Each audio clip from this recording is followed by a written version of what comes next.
Welcome to The Big Picture, a show that takes a deep dive into the political landscape of not only America, but right here in our own backyard of Illinois. It's showtime, folks. The Big Picture is on WCPT 820. And now, here's your host, Edwin Eisendrath. Hello, everybody. Happy Saturday. Well, boy, we have a lot to talk about, and I have a fabulous set of conversations coming up. But I want to talk to you, about a couple things. I hope you get off Twitter if you're on it. We now know that Elon Musk is using all of your data to weaponize his platform to destroy our democracy. Get off it. Whatever benefit you think you have, it's not there. Join everybody who moved over to Blue Sky. You get basically the same functionality and not, and you're not aiding somebody who's directly hurting us. All right. So, where to start? I think I want to talk to you about RFK Jr. Because, look, Donald Trump is already on his way to forming, the least qualified, most dangerous cabinet in American history. And RFK is a poster child for this. But more importantly, you would think after the shellacking Trump took over his handling of COVID the last time he was in office, and how dangerous that was for all of America, he would take America's health a little more seriously this time. But he doesn't. It's not just that Kennedy stands opposed to life-saving vaccines or doesn't understand how they work. His stupidity and his arrogance will end up taking the food out of the mouths of our children. And for that, I want you to consider his vow to get processed foods removed from school lunches. I mean, it sounds great, right? Who wouldn't want their kids to have healthy meals full of fresh vegetables, free-range poultry, grass-fed beef, the good stuff, right? And I'm sure Kennedy's family fortune, his granddad's work, makes these things easy for him to come by. But in the real world, they're expensive. And plentiful as they may be in his diet and around his table, they're actually not so easy to find in the real world. So mandating them in schools, well, that's just a formula for people going hungry. Look, we at least still, the federal government helps subsidize school lunches in the country. The National School Lunch Program operates in a little over 100,000 schools, subsidizes last year at least, more than 4.6 billion school lunches a year. That's a lot of lunches. And they spend about $1.18 per meal. You try and eat for $1.18. And for many, the school subsidy is closer to 50 cents a meal. Again, try to buy bok choy for that. Seriously, it's just so ignorant when he goes out and says he's going to wave his hand and we're all going to eat, asparagus for lunch. And those kids are going to end up with nothing. He's just like Trump. Kennedy seems to think that if he pronounces a thing, it becomes real. So, that's reserved for the actual almighty. Here in the real world, you have to do the work. And it's hard work. Michelle Obama, for example, she did the hard work. She tried to improve school diets. And she managed, over the objection of Republicans, mind you, to reduce the amount of sugar and salt served to our kids. It's not that she ignored processed foods, on the contrary, but she understood the issue and cared about actually making things better. Kennedy does not. Trump does not. And look, that's just half the problem, because even if mountains of fresh greens were miraculously delivered each day to American schools, what would happen? Again, Kennedy has probably spent more time on an organic farm than he has in a public school. He doesn't understand how it works. He doesn't understand the staffing constraints. School cafeterias, they're critically understaffed. And combine that with, these scheduling problems that mean some elementary school kids start their lunch at maybe 10:15 in the morning and some at maybe 1:45 in the afternoon. You can start to see the problem. There's no time to cook. All the staff can manage, and it's a tribute to them that they do, is to get the processed foods heated and onto trays with factory-like precision every day. Kennedy's ignorance will mean only one thing. Students will go hungry because while he's parading around insisting on kale and acai, or however you pronounce that berry on every plate, the rest of this new administration will be cutting expenditures. And, during the campaign, Republicans went after Governor Walz for making sure every kid had a school meal. I know our memories are short, but that campaign wasn't so long ago. So you can bet subsidizing lunch for low-income kids, really low on their list. Top to be cut, I expect. So forget kale. There won't be anyone to prepare it. This stupid appointment it's childish. And, his appointment of Matt Gaetz, also childish to lead the Justice Department and dangerous. His pick of Tulsi Gabbard, I don't know, maybe traitorous to put her in charge of secret intelligence. His attack on our defense capabilities, represented by his choice of Fox talk show host Pete Hegseth, with, his radically right-wing tattoos all over his body, tattoos that are banned from the military, and, again, allegations of misconduct. It's awful. The damage Trump will do will be real and immediate. Honestly, we'll all suffer for it, but Mr. Trump seems determined to have the shortest honeymoon in presidential history. Here's something to raise a nice mug of coffee for on a Saturday. I'm going to take a break, and when we come back, I'm going to have a fabulous conversation with Ezra Levin, who was a co-founder of Indivisible and has just produced a new guide that we all need to read carefully. You're listening to The Big Picture with Edwin Eisendrath on WCPT 820. Ezra Levin is co-founder and co-executive director of the Indivisible Project. He came up with this powerful idea after leading policy work for a national nonprofit, leading its public policy work, directing the policy team for a congressman on the Hill, and spending time as a campaign field director. And as you guys listening know, these are all roles I deeply respect because you learn how our democracy works. He got a master's in public affairs from Princeton, but we won't count that against him because his undergrad work was at Carleton College in Minnesota. Ezra, welcome. Edwin, great to be here. Great chatting. Hey, you published a new Indivisible guide this week, and I want to talk with you about that and go through it. But first, I want to thank you. I mean, really thank you. What you guys unleashed at Indivisible is the civic energy of millions of Americans. We came out of our shells and started to work together again to build a stronger, more inclusive America. And I know we just suffered a huge political loss, but the experience of so many doing so much and doing it together is the stuff that builds a stronger civil society. And I want you and your team to know how grateful I am and others are for that, not only because it makes our community stronger, but because a stronger civil society is a very big inoculation against the kind of autocratic nonsense Mr. Trump and his crowd are attempting to dump on us. So thank you, Ezra. Really, thank you. Well, I appreciate that, Edwin, and I'm proud of that Google Doc that we released 8 years ago. But really, that was a Google Doc, and what made it real was normal, everyday people picking it up and putting it into action in their own communities. We are very clearly not the leader of this movement. The leaders are spread across every community. It's folks who raised their hand and said, "I guess I've got to do something," and they started organizing. Yeah, and you gave everybody the direction and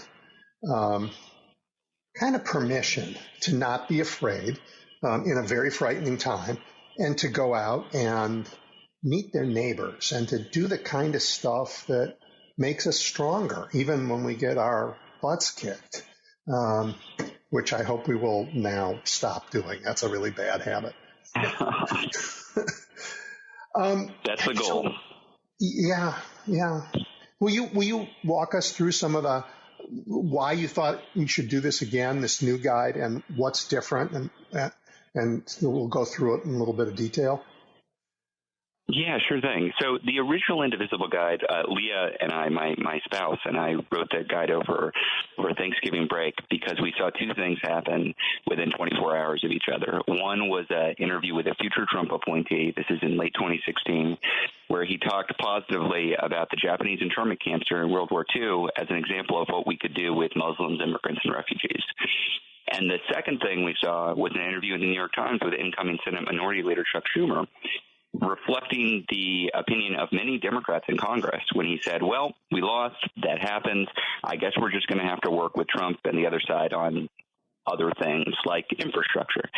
And that really set us off because it seemed quite likely in late 2016 that the near-term future in America was going to be that we had well-paved roads to America's new internment camps, and it will all be paid for by bipartisan dollars. And we thought there was a different way. We thought it was actually possible to organize to say no. And it was clear to us that we did have allies in Congress. We had allies in leadership, but they needed to be pushed to become our allies. And the way to push them was to organize locally. I think there's a common misconception that politics at the national level is like House of Cards, that there's some puppet master pulling the strings. There are 7-layer plans that are all moving forward exactly as it was conceived. And the reality is politics is much more like Veep. It is a tragic comedy. It is folks, some of whom are well-meaning, some of whom are not well-meaning. They're all underpaid and overworked. They're trying to figure out how to get through the next crisis, and they're responding to pressures wherever they come from. And the question for which direction democracy goes is, are the pressures coming from the MAGAs? Are the pressures coming from the corporate interests? Or are the pressures coming from the people? And people organized can indeed apply pressure in many circumstances, either to stop bad stuff that's coming or to slow it down, which is meaningful because if you slow things down, less bad stuff happens, or to blunt the impact. And as a final resort, if you can't stop it, if you can't blunt the impact, if you can't slow it down, you can at least make sure that the folks who push forward unpopular policies take political damage and get defeated the next opportunity you can defeat them. That was the basic game plan with the original Indivisible guide. It was entirely focused on Congress. We're former congressional staffers. That's what we focused on. The new guide reflects some of those lessons. Some of the things are the same, but we've got to recognize the world has changed. Trump 2.0 is different and scarier. And our source of power is not only our elected official at the federal level. It's not only our senator or representative. There are sources of power all over the country. There are 500,000 elected officials in this country at the local level, at the state level, at the federal level. So the new guide updates the strategic direction of that original guide and says, look, you might have a representative who you can push. You might have a senator you can push. You might have a state rep you can push. You might have a governor that you can push. You might have a city council person or a mayor. You should start locally. You should organize with a small group of folks locally, and then you should identify where is your leverage. And the guide attempts to lay out how to find that leverage and practical steps that you can take to get started. Yeah, I want to go into some of those steps, but there's a lot to unpack in what you just said. Notably, I think you talked about,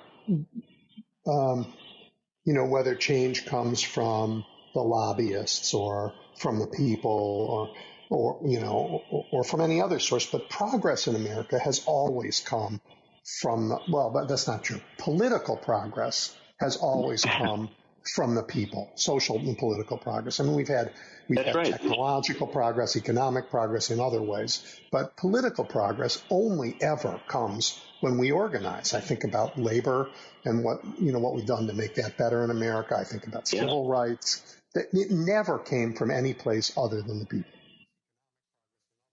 That's exactly right. I think another common misconception is that the purpose of political organizing is to elect leaders and then they fix everything for you.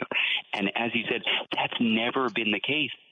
Wilson was an opponent of the suffragettes. They had to actually organize to push him. FDR did not immediately push for the New Deal program. He had to be pushed. LBJ had to be pushed by MLK in a powerful civil rights movement. Obama almost dropped the Affordable Care Act and had to be pushed.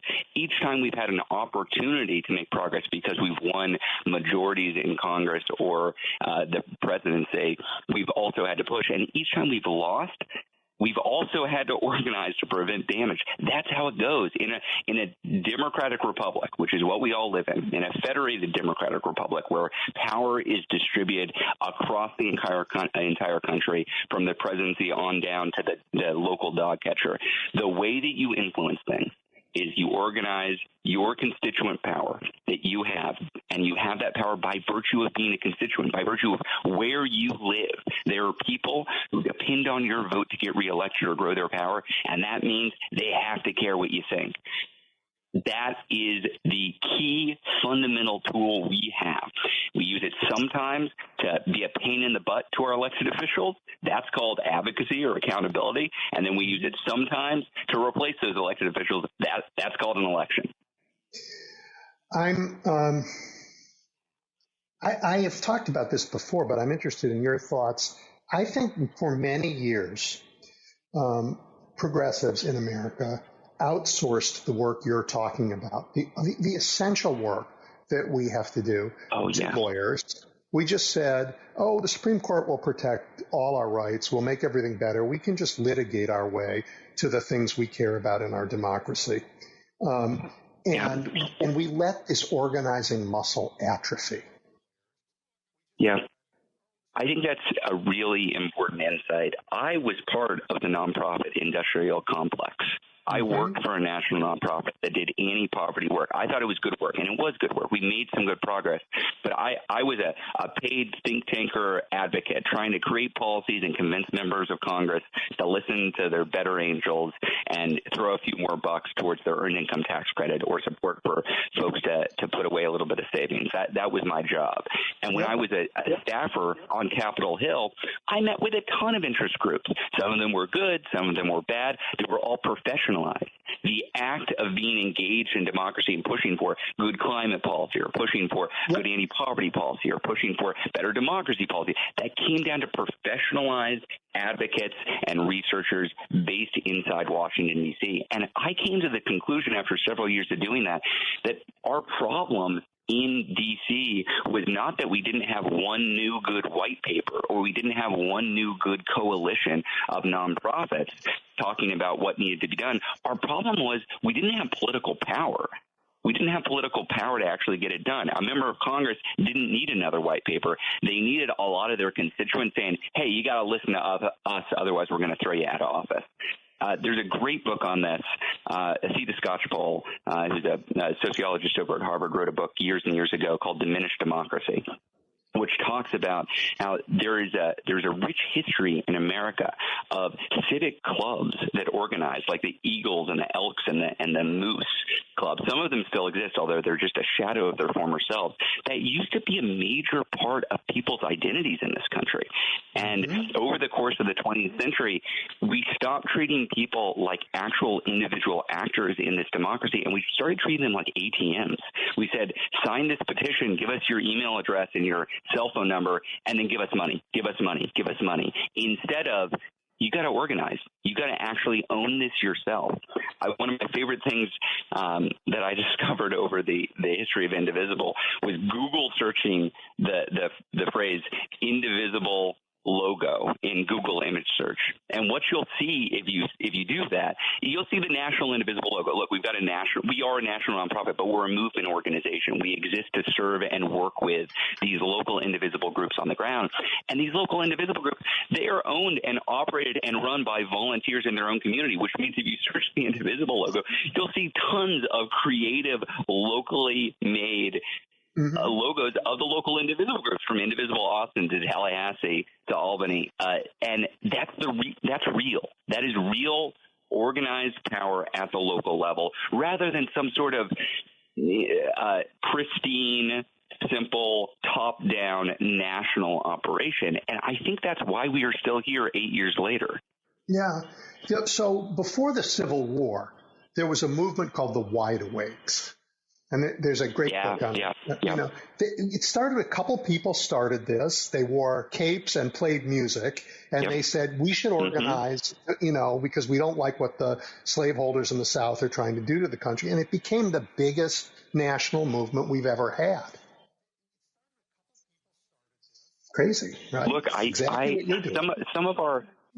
Some of our strongest indivisible groups that have become absolute powerhouses that command attention from their governors and their mayors and their elected representatives, they started by two people gathering in their living room after Donald Trump got elected and said, oh, my God, we've got to do something. Yeah. I think we can really overcomplicate this. That 98% of the indivisible groups are not incorporated.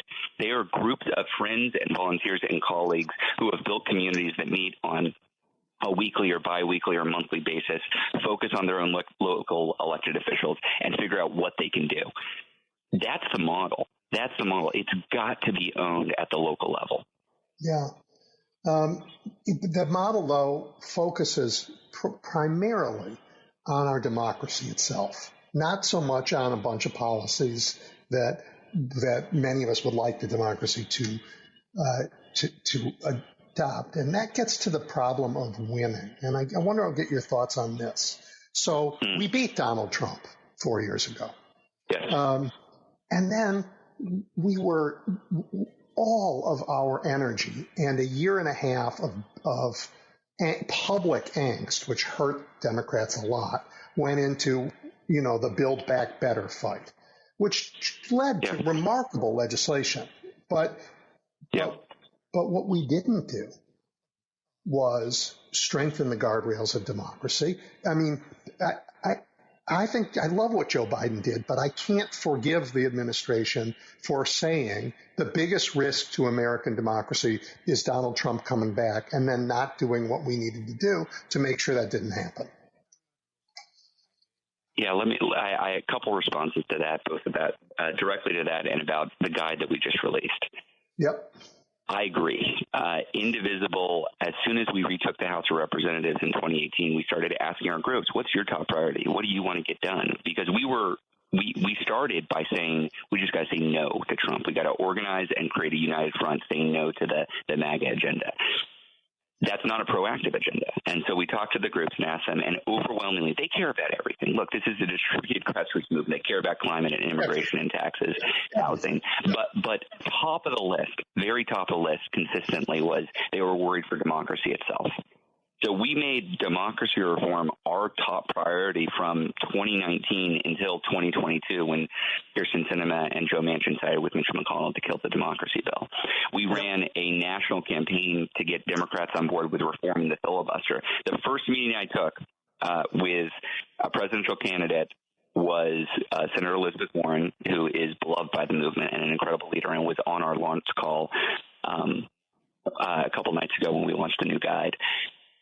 Even back then, in 2019, Elizabeth Warren was not yet ready to come out for reforming the filibuster so we could get an up or down vote on democracy.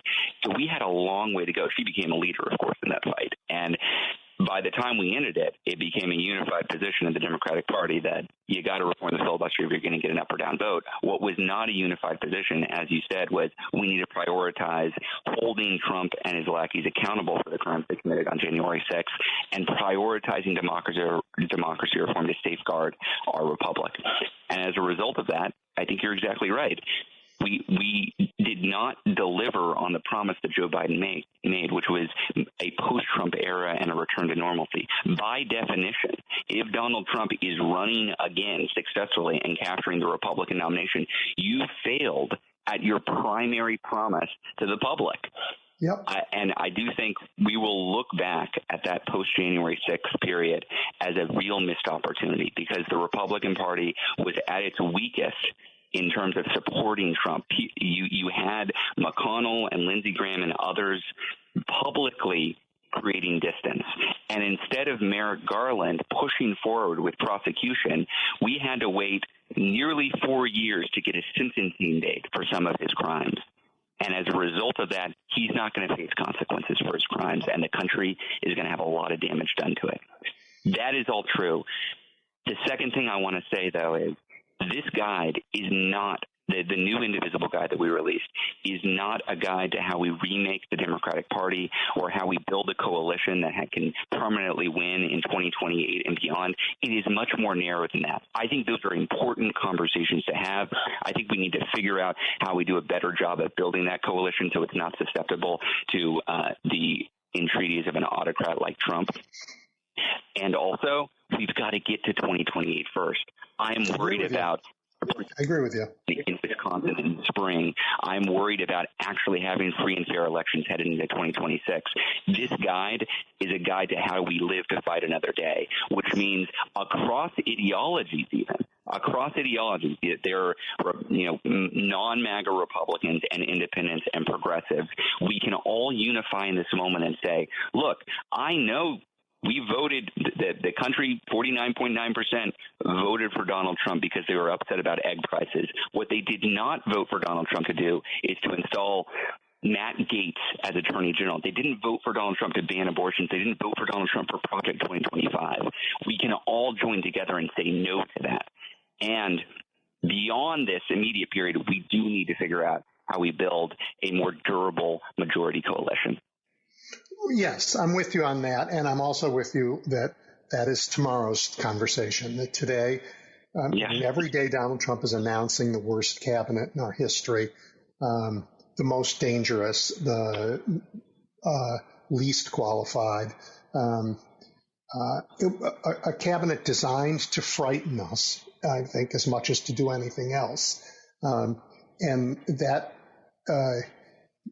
that's what they need in order to consolidate their power forever. I would go a step further. I think it is a cabinet designed to dismantle the administrative state. You do not put in clown shows like that with absolutely no qualifications and aggressive disdain for the very institutions that are set to run unless incompetence is part of the plan. They actively want to dismantle the administrative state, and we know that because that's a major plank of Project 2025. Yes. And let's say that in a way, because some people have heard, because you and I probably won't spend today talking about the news and how that works, that ecosystem, but when they hear the administrative state, people say, well, why shouldn't that be dismantled? That sounds like a dumb thing. We don't vote for an administrative state. Right. So let's talk about that, because when you say the administrative state, you're actually talking about a competent government that does the things that Congress votes to tell them to do in the rule of law. Right. It's not some crazy thing that should be torn apart. And the alternative to an administrative state is what? Everybody works for the president, and it's a political state. That's right. Look, do you want your Social Security check to go on out? Do you want your VA benefits to be administered? Do you want to be able to purchase something at the supermarket and trust that it's not going to get you crazy sick? We have an administrative state so that we're able to protect our people and make sure that they're able to live their lives safely. Who wants to get on an airplane if the FAA isn't telling who can land at O'Hare?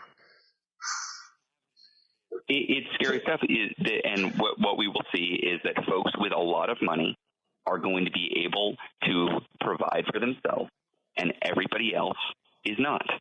And that is the goal of the folks who are backing Donald Trump. They see him as a vehicle for an extremist right-wing agenda that is not popular, to be clear. This is not popular. Yeah, it's the goal of the billionaires who are backing Donald Trump. Right? The regular people who backed him, I think, are in for a terrible surprise. It is terrible, and look, I don't wish this on anyone. I will say it gives us an opportunity, though, to build a coalition based on that backlash. Because people did not vote for what's coming, because they voted for lower egg prices, and they're not going to get that. They're going to get tariffs that increase their prices.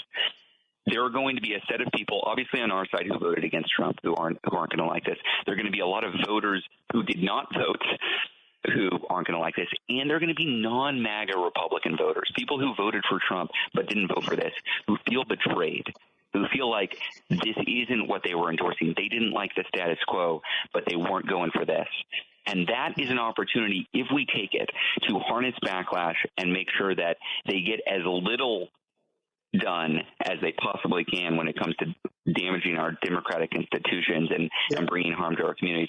But also, we build into the elections in 2025 in Virginia and New Jersey, and the elections in 2026 in the midterms, with a majority coalition that can say fully together, no, we don't want this. Yeah. Hey, in the guide, I don't have it in front of me. I think it was chapter 3. Maybe not, but you talked about the gap between the battleground and the non-battleground states. And I spent a lot of my time going door to door in Wisconsin, and we organized in Wisconsin, and we lost Wisconsin. But we lost Wisconsin a whole lot less than that movement in the rest of the country. So talk about how organizing works and how it makes a difference. Gosh, it's such an important point, because I do think the enemy here, it's a mistake to believe that the enemy are the Republicans or MAGA or Donald Trump. They're not the enemy. They're the folks that we're trying to defeat. The enemy is cynicism, fatalism, defeatism, the sense that nothing I do matters, so I'm just going to focus on something else. And so, yes, in the first chapter of the guide, we try to create some shared understanding of what actually happened in this election. Because if we don't understand what happened in this election, we're not going to agree on what should happen next. And there are a couple of main takeaways, and you pointed to one. One is, if you look nationwide, there was a 7-point swing in non-battleground states against us, 7 points against us. That's really, really hard to overcome. But then if you look just at the battlegrounds, and Wisconsin is a great example because we did the best there, there was only a 1.5% swing in Wisconsin, which means where we were running campaign, where we were doing get out the vote, where we were knocking on doors and writing postcards and sending texts and making calls, we were able to close that gap by 5.5 points.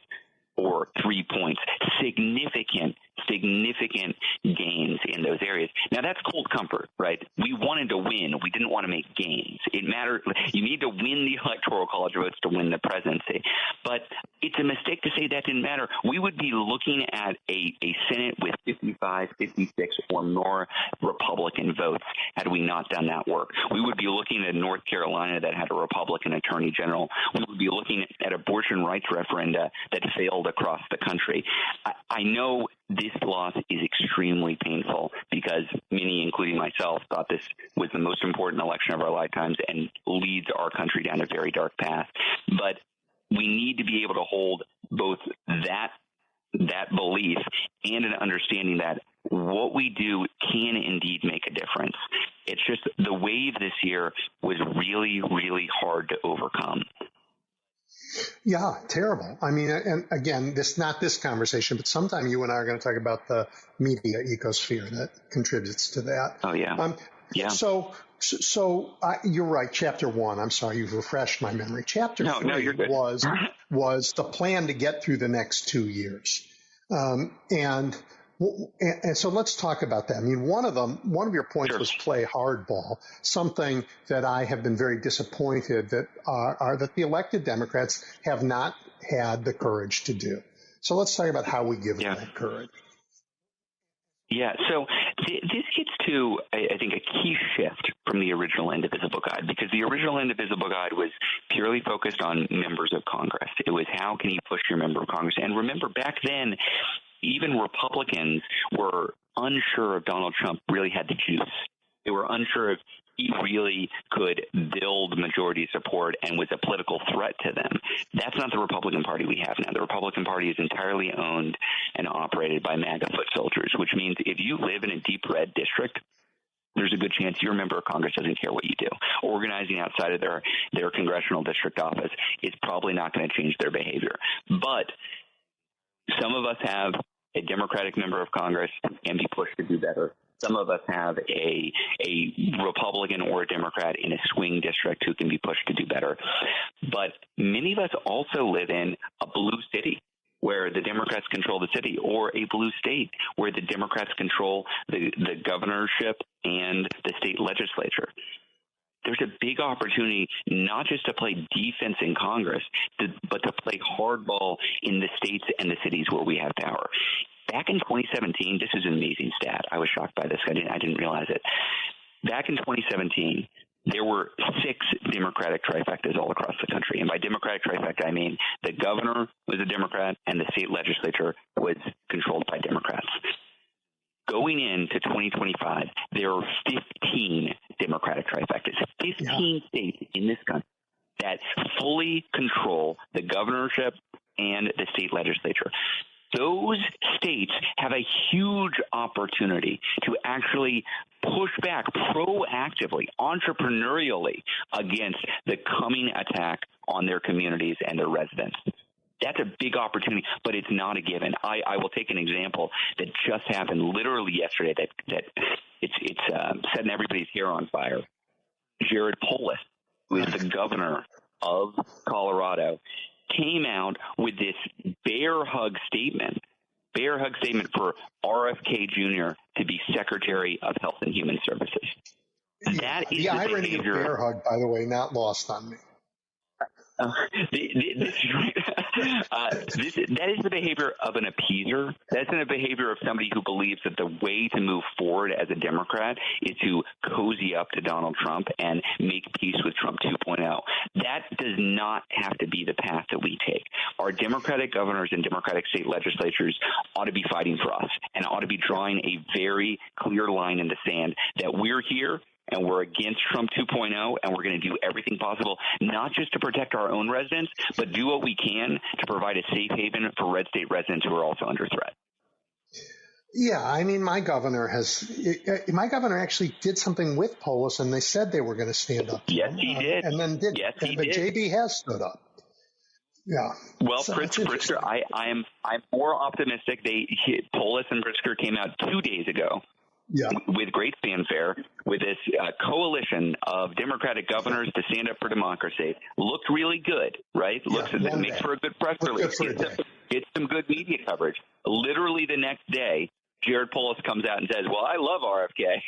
He's going to be great. Something to that effect. It's going to be terrible. You would think Donald Trump, after what he did to public health the first time he was president, he would care a little bit more the second time, but apparently not. That's right. But this is why it is. Look, politicians love to talk the talk. They love to get positive headlines. That is the game, right? You try to take symbolic actions that can make your constituents think, oh, cool, he's one of the good ones. I know most of government doesn't work, but that Jared Polis really works for me. That's why you do a lot of what you do. But it is on us to make sure they're not just talking the talk, but they're walking the walk. So we need to not just trust that our leaders are going to lead in the right direction. We need to be looking over their shoulder and cheerleading them when they do, because that's equally important. But when they don't, we need to be in their ear saying, hey, we're watching you. We don't like this, and we're going to hold you accountable.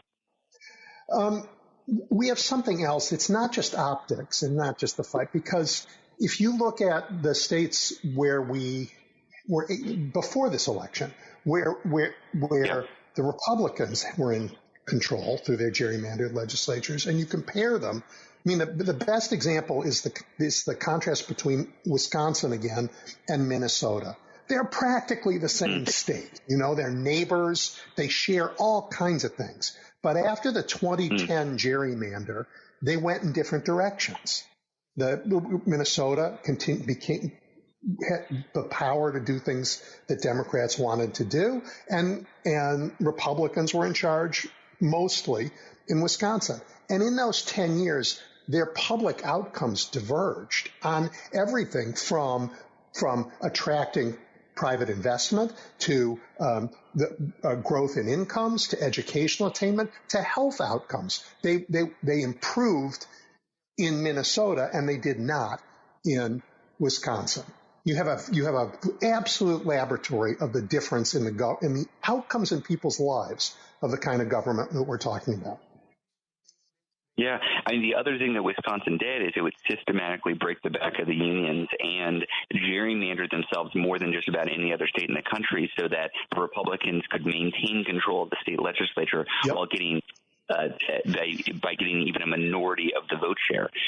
And I will praise the Wisconsin Democrats like Ben Wickler, who I would argue is the most effective Democratic Party chair in the country, and that might be light praise given the quality of Democratic Party chairs in the country, but he is actually quite effective and did a lot of work to organize in that state and to push back against the anti-democratic reforms that the Republican leaders had put in the previous decade or two. They broke the gerrymander too, which is something that right. Ohio had a chance to do this cycle and failed at.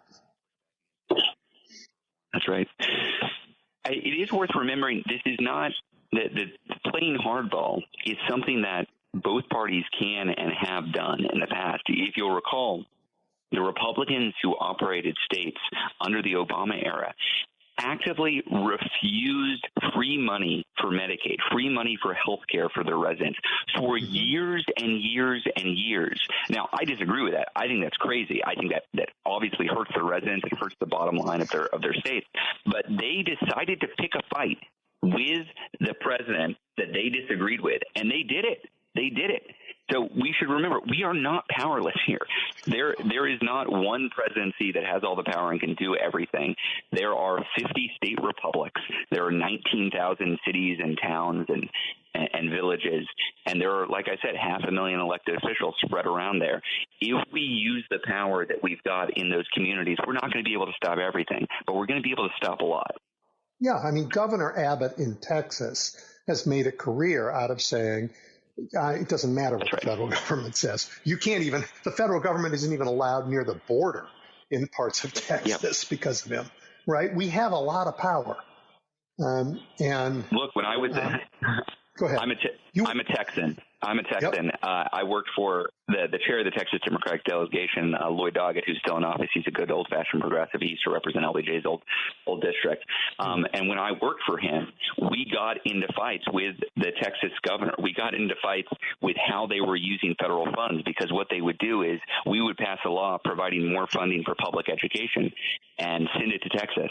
And the Texas governor would simply cut state funding for education and use that federal money that we're sending them for cutting taxes for the residents or the corporations. So it is quite common in American politics. It's not super well covered, but it's quite common to have that give and take, to have that push and pull between the feds and the states. And we've just got to play our part in the states now. Yep.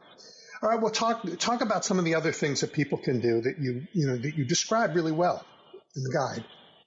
Well, and I want to be clear. This guide does not have all the answers. This guide does not try to be entirely comprehensive. What it tries to do is to present a comprehensive plan that can indeed stop, stall, or blunt the impact of some of the worst of what's coming at us, and systematically build towards a win over 25 and 26 so that we can hold on longer, so that we don't continue to face unified Republican control of Congress. So with all that said, we already covered a couple of the main planks. One, you can actually push your reps and your senators where they are pushable. If you've got their ear, you can push them to say no. And we saw that play out this week. There was a bill moving through Congress this week that was going to give Donald Trump more power. And it was going to give him specifically power to go after nonprofits that he disagreed with, label them terrorist organizations, and take away their status. It was wild that it was moving through with Democratic support, but it was. So this bill was going to move forward with bipartisan support. And we teamed up with the Congressional Progressive Caucus. They alerted us that, hey, this thing might actually move forward and pass. We put out the alarm. We drove thousands of calls to Democratic offices saying, hey, you need to not vote to increase Donald Trump's power. And you know what? They killed the bill. They were able to rally enough support. I'm not saying we're always going to win those fights, but we sure as hell ought to be fighting those fights. Where you have a Democratic member of Congress who you can push, or a squishy, non-MAGA Republican member of Congress who maybe doesn't want to get on the wrong side of their constituents, you ought to be throwing in on those fights. We talked about hardball at the state and local level. And the last plank of this strategy is we got to be real that election deniers and saboteurs won in a lot of swing states and districts across the country last week. That's scary, but it's not a foregone conclusion that they're therefore going to cut off our ability to have elections going forward. We need to get into the details and push back against their efforts at the local level. So where there are threats to our ability to hold elections, especially in these important swing districts and swing states, we got to dig into the details. We got to look over the shoulder of these new election administrators who have gotten in, and we've got to make sure that they're not pulling any stunts. They're not pulling any shenanigans that could endanger our ability to actually hold elections in 2026 and beyond. So those three top-level plays depend on where you live. Right. Maybe you have leverage over your member of Congress. Maybe you have leverage over your mayor. Maybe you have leverage over the election administrator that just got elected in your community. There are also a set of things that we can do wherever we live. We've got to recognize that a lot of folks are going to be targeted by this administration. We've heard Stephen Miller talk about raising a red state army to go into blue states and force them to implement a mass family deportation force. There's scary stuff on the horizon, and we shouldn't act as if that's not coming. Wherever you are, you can be showing up in support of those under threat, whether that's yourself and your family, your neighbors, or your community. That can be participating in community aid organizations. That can be, yes, fighting back with state and local legislation. That can just be as simple as telling stories about the horrific agenda that's being implemented and terrorizing your communities. And you just do that. It's not hard to do this. You get connected locally. You focus on what is tangible. You organize yourself so that you are helping the people that are under threat. It's something anybody can do, and that exists outside of the capital P politics of changing policy. This is about showing up in your own community. But all of this comes down to not just doing it yourself.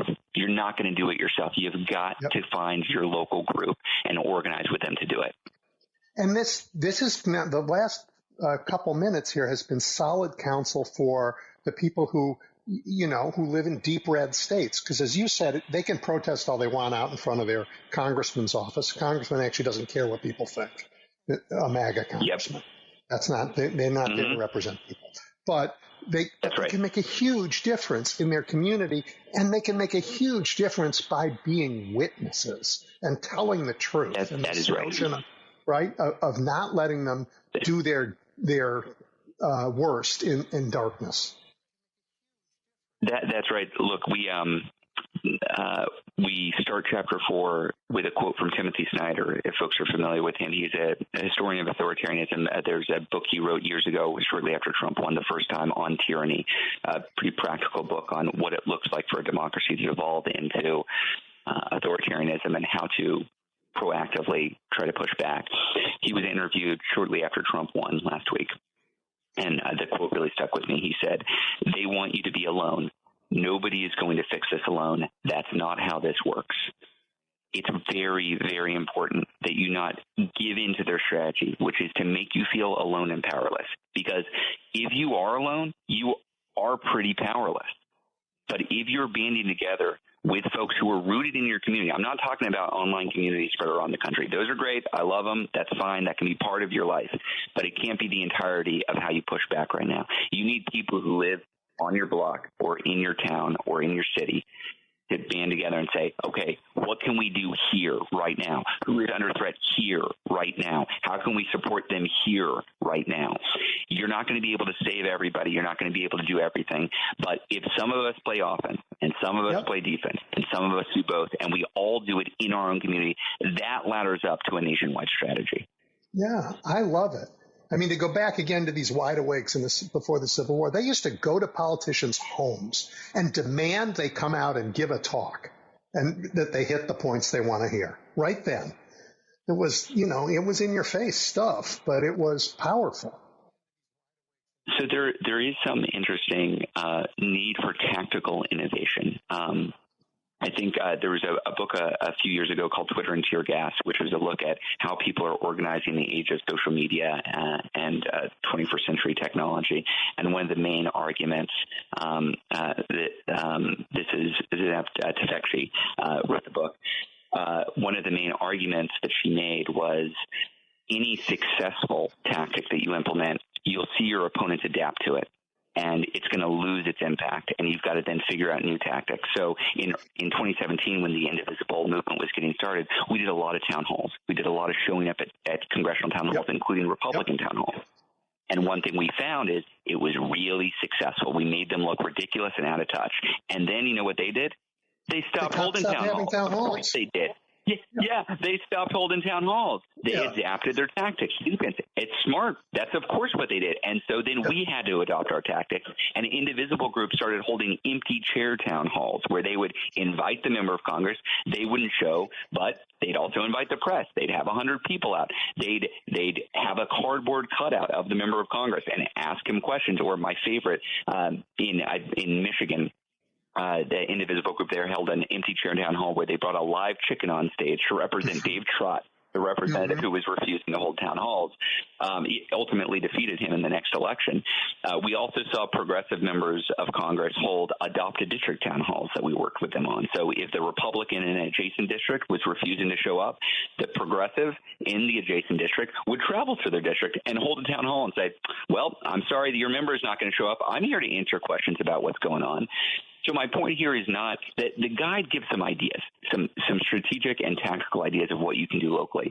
It's not everything. This movement and any effective movement, it's a guide. It's a guide. And it's literally, it is a Google Doc that you can copy, you can amend, you can change, you make it work for your local community. Run with it. That you said something at the very beginning that folks need permission, or folks are looking for permission. And I do think one of the main value adds we can provide is to tell you no secret, shadowy group of pro-democracy leaders are going to open up your door and whisper into your ear, now's the time. You now should lead. It's not going to happen. There's nobody that's going to do it. You're going to have to organize yourself. And so if you need a permission structure to do it, use this guide. There's your permission structure. Get a few friends together and get started.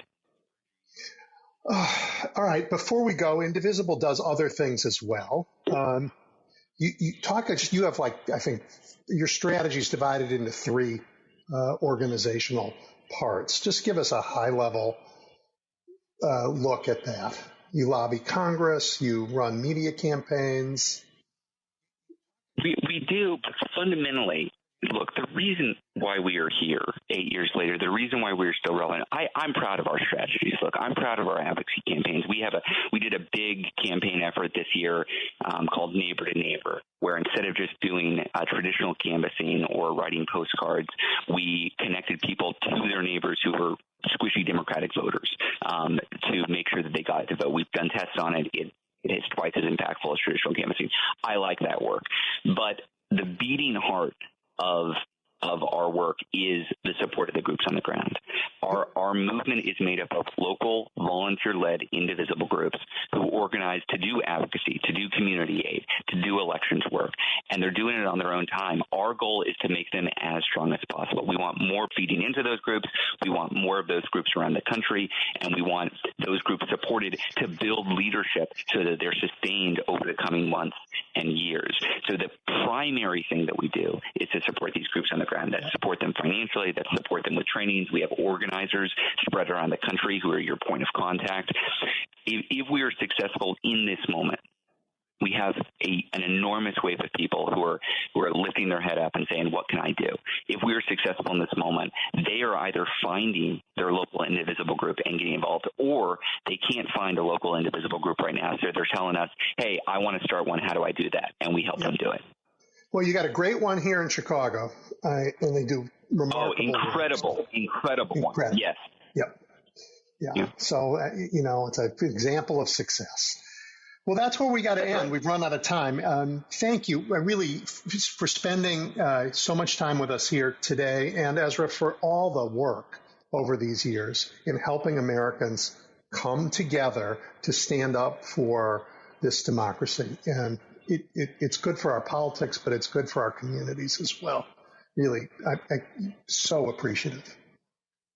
Well, Edwin, thank you for having me and having this conversation. I will say journalists get a lot of fire from both sides, but right now we need you more than ever. We need people telling the story of what is happening on the ground and what people can do to be part of the solution to make sure that our democracy survives. So thank you. Thank you, Ezra. Take care.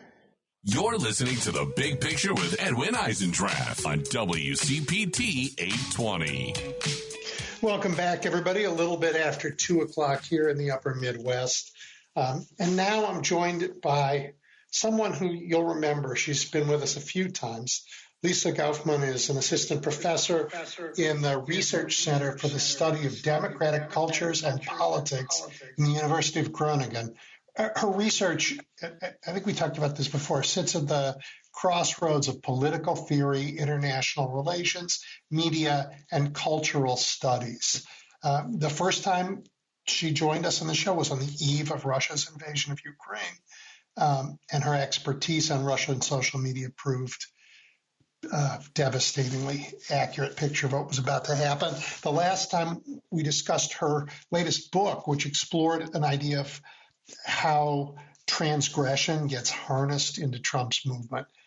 She's a brilliant scholar and has been a real big help to me and to us on this show as we try to understand what we look like to our friends in Europe. Hi, Lisa. Hi, Edwin. Thanks for having me again.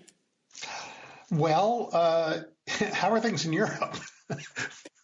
I would say people are pretty anxious, and I live in the Netherlands, and we have a far-right government, as you might know, and Yep. the first things that our far-right government decided to do is to slash education funding. So right now we're faced with about €1 billion cut into education, which means that at least the equivalent of one university will be defunded in the Netherlands, and we're out protesting against this, of course. But I've seen the protest signs at our local group here, and what people are saying is that the far right government wants dumber citizens, and we're not going to take it. Good. I mean, the conversation I had just before you came on was all about how folks here in America can resist what this new Trump administration is going to try to do, how we can organize and how we can blunt their worst efforts and make them pay for the ones that we are unable to stop. I don't understand governments that think education's a bad idea, but apparently it's common on the right. You also had, I think, a bout of a big sort of anti-Semitic incident that at least made the international news. Yeah, so there was quite a substantial problem in Amsterdam where football fans from Maccabi Tel Aviv were attacked. Well, they also didn't behave well themselves around the stadium, and then they were attacked, and then also Jewish citizens were attacked as well. So a lot of people are talking about a pogrom-like activity, but there is some investigation that's still happening. So it's not a very calm time, I would say. It's a very nervous time, and obviously a lot of people can understand that there's a lot of people that are upset about what is happening in Gaza, and that's why people are on edge, but at the same time, regular people fall victim of prejudice. And this is something that Amsterdam hasn't seen in years, essentially, so this is quite concerning. I'm sorry to hear that. And how is the news of the American election perceived? Well, we had actually an academic event on the election night. It was co-sponsored by Democrats Abroad and by a number of other organizations. I myself gave a lecture. And the interesting part was that sort of gave me a pause on that night was there was kind of a very, people were so excited and so enthusiastic and kind of hoping for a better outcome, I would say. But then when people sort of stopped after my talk, people asked me what I thought, and I told them that I'm actually hoping that Kamala Harris is going to win. And they told me that, yeah, you're saying that, but if we believe your book and your theoretical framework, Trump is going to win. And this is kind of the first thing that gave me pause about this, because it turned out that if I followed my own research, I shouldn't have been so enthusiastic about Harris's candidacy. And then, but I couldn't help myself in a sense. And yeah, so this was a bit of a very sobering moment during the election night that the people who were listening to me brought up. And then obviously I woke up at 4 local time here in Europe, and then I just couldn't go back to sleep because I was just looking at the needle and all the results coming in. And yeah, we were chatting with my colleagues because we're all political scientists, and well, needless to say, we're not excited about the Trump presidency, as you can imagine, as political scientists. And because a lot of us are international relations scholars, a lot of us have experience studying authoritarian regimes in other places. And it's just a lot of the rhetoric that we've heard in the run-up to the elections was just so incredibly familiar. And it was devastating to hear and to see that a lot of people were not bothered by this type of rhetoric. So this is something, and again, for us who studied, authoritarian regimes and even Nazi-era rhetoric and stuff like that, it was really heartbreaking to see that for a lot of people, this type of rhetoric does not matter. You can call people vermin, you can promise deportations and essentially concentration camps, and this is somehow okay for a large part of the electorate. I'm hoping that a large part of the electorate doesn't actually think he means it, that they view everything he does as signaling. I think he means it, but I don't want to think that ill of my fellow Americans. I understand. I absolutely do. Yeah, I absolutely do. But the problem is that he kind of showed in his first term that a lot of things that he promised, actually, he does deliver on. And again, if we take a look at the numbers, especially the Latino community, or even Muslims for Trump voting for Trump. So a lot of those things actually do give you pause in a sense. So maybe people think that it's not going to concern them or it's not going to affect them. Somebody else is going to get deported, but I don't know. Maybe I'm now a pessimist after my hopes didn't pan out. But I'm just really worried about a lot of innocent people who might get hurt.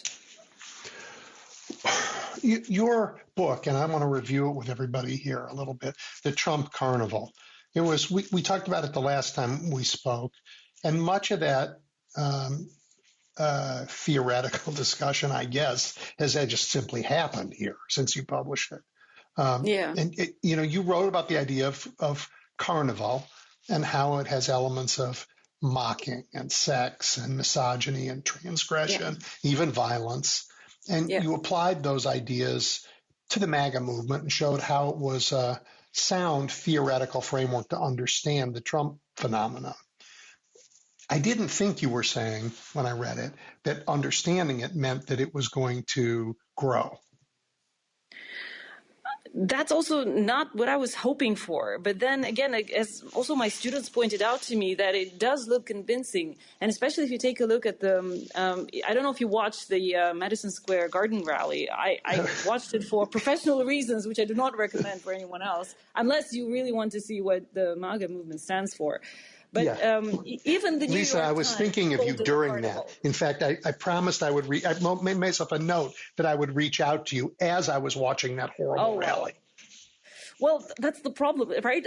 Even the New York Times came up with a headline that was a carnival of misogyny and racism. And of course, they didn't reference my book. That's okay. It's incredible how a lot of this carnival of hate is seemingly appealing to at least a part of the electorate. And this is very upsetting and very heartbreaking to see this. And some people think, oh, well, he's just, posturing, or he's just pretending, or he's trying to win an election. But then again, what kind of election is that if you need to use racist rhetoric to win it? So this is also something that just the whole, the example that I also give to my students in terms of the way that political communication has shifted in the U.S. In 2012 or I don't know, it was this kind of Republican sarcastic catchphrase, "Thanks, Obama." Remember that, right? So, and now that thanks Obama devolved into let's go Brandon. And you know what that stands for, right? Mm-hmm. So this is just like the shift that happened over these years is so incredible in terms of its obscenity and level of hatred. It's it's pretty amazing because a lot of this rhetoric is normalized. I remember there was a Christmas a Christmas that the greetings that President Biden was doing, and then one of the people who called in, they even said that live on this during this Christmas greeting season, and I was thinking how normalized this stuff has become. So this was also obviously they did that to mess with the Democrats and stuff like that, but still you can see that how much ground this kind of rhetoric has gained in the mainstream space. And only, I think that the Madison Square Garden, I think that this is also the rally, I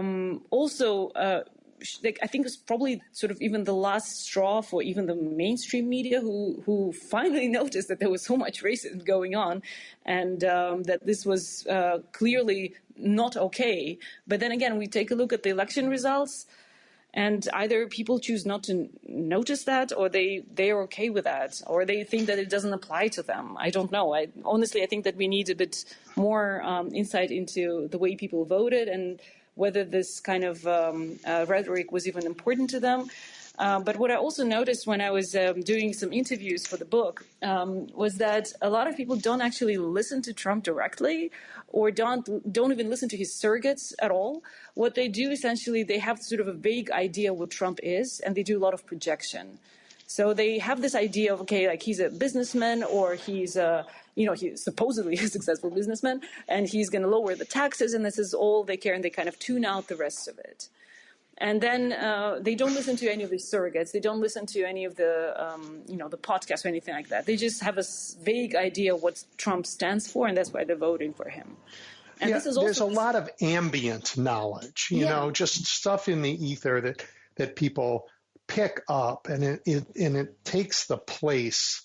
It's confirmation bias information, and it takes the place of actual knowledge. It's dangerous, I think. But let me go back to something you said earlier, which is the rise of hateful rhetoric here in the U.S.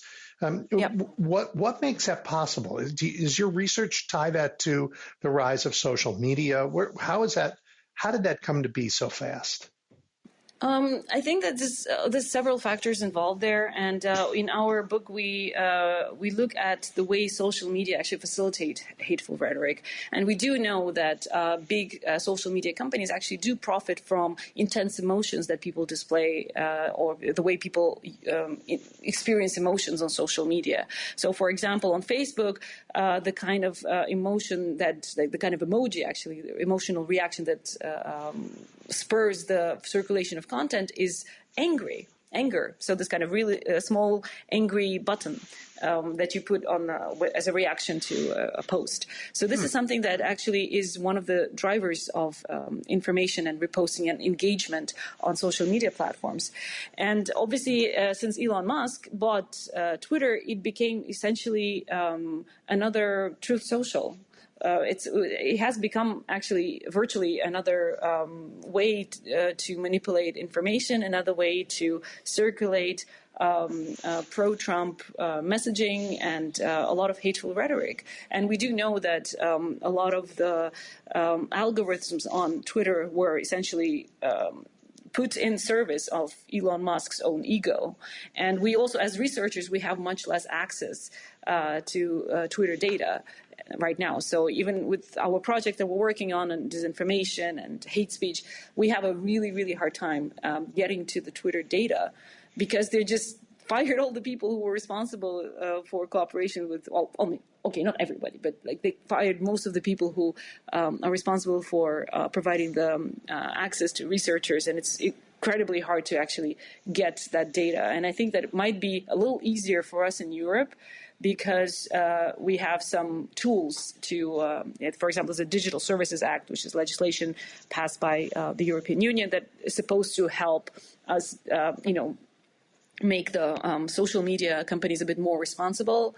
But again, I'm not sure how that, if there are similar mechanisms that could be at play in the US, especially if Elon Musk essentially is the president's whisperer and he might get, I don't know, some kind of deregulation projects approved because he's so close to the president. Yeah, well, everyone I know has left Twitter. Okay, that's good news. In part because we felt like our own data was being mined to be used against our own democracy. It's like that's not helping them do that.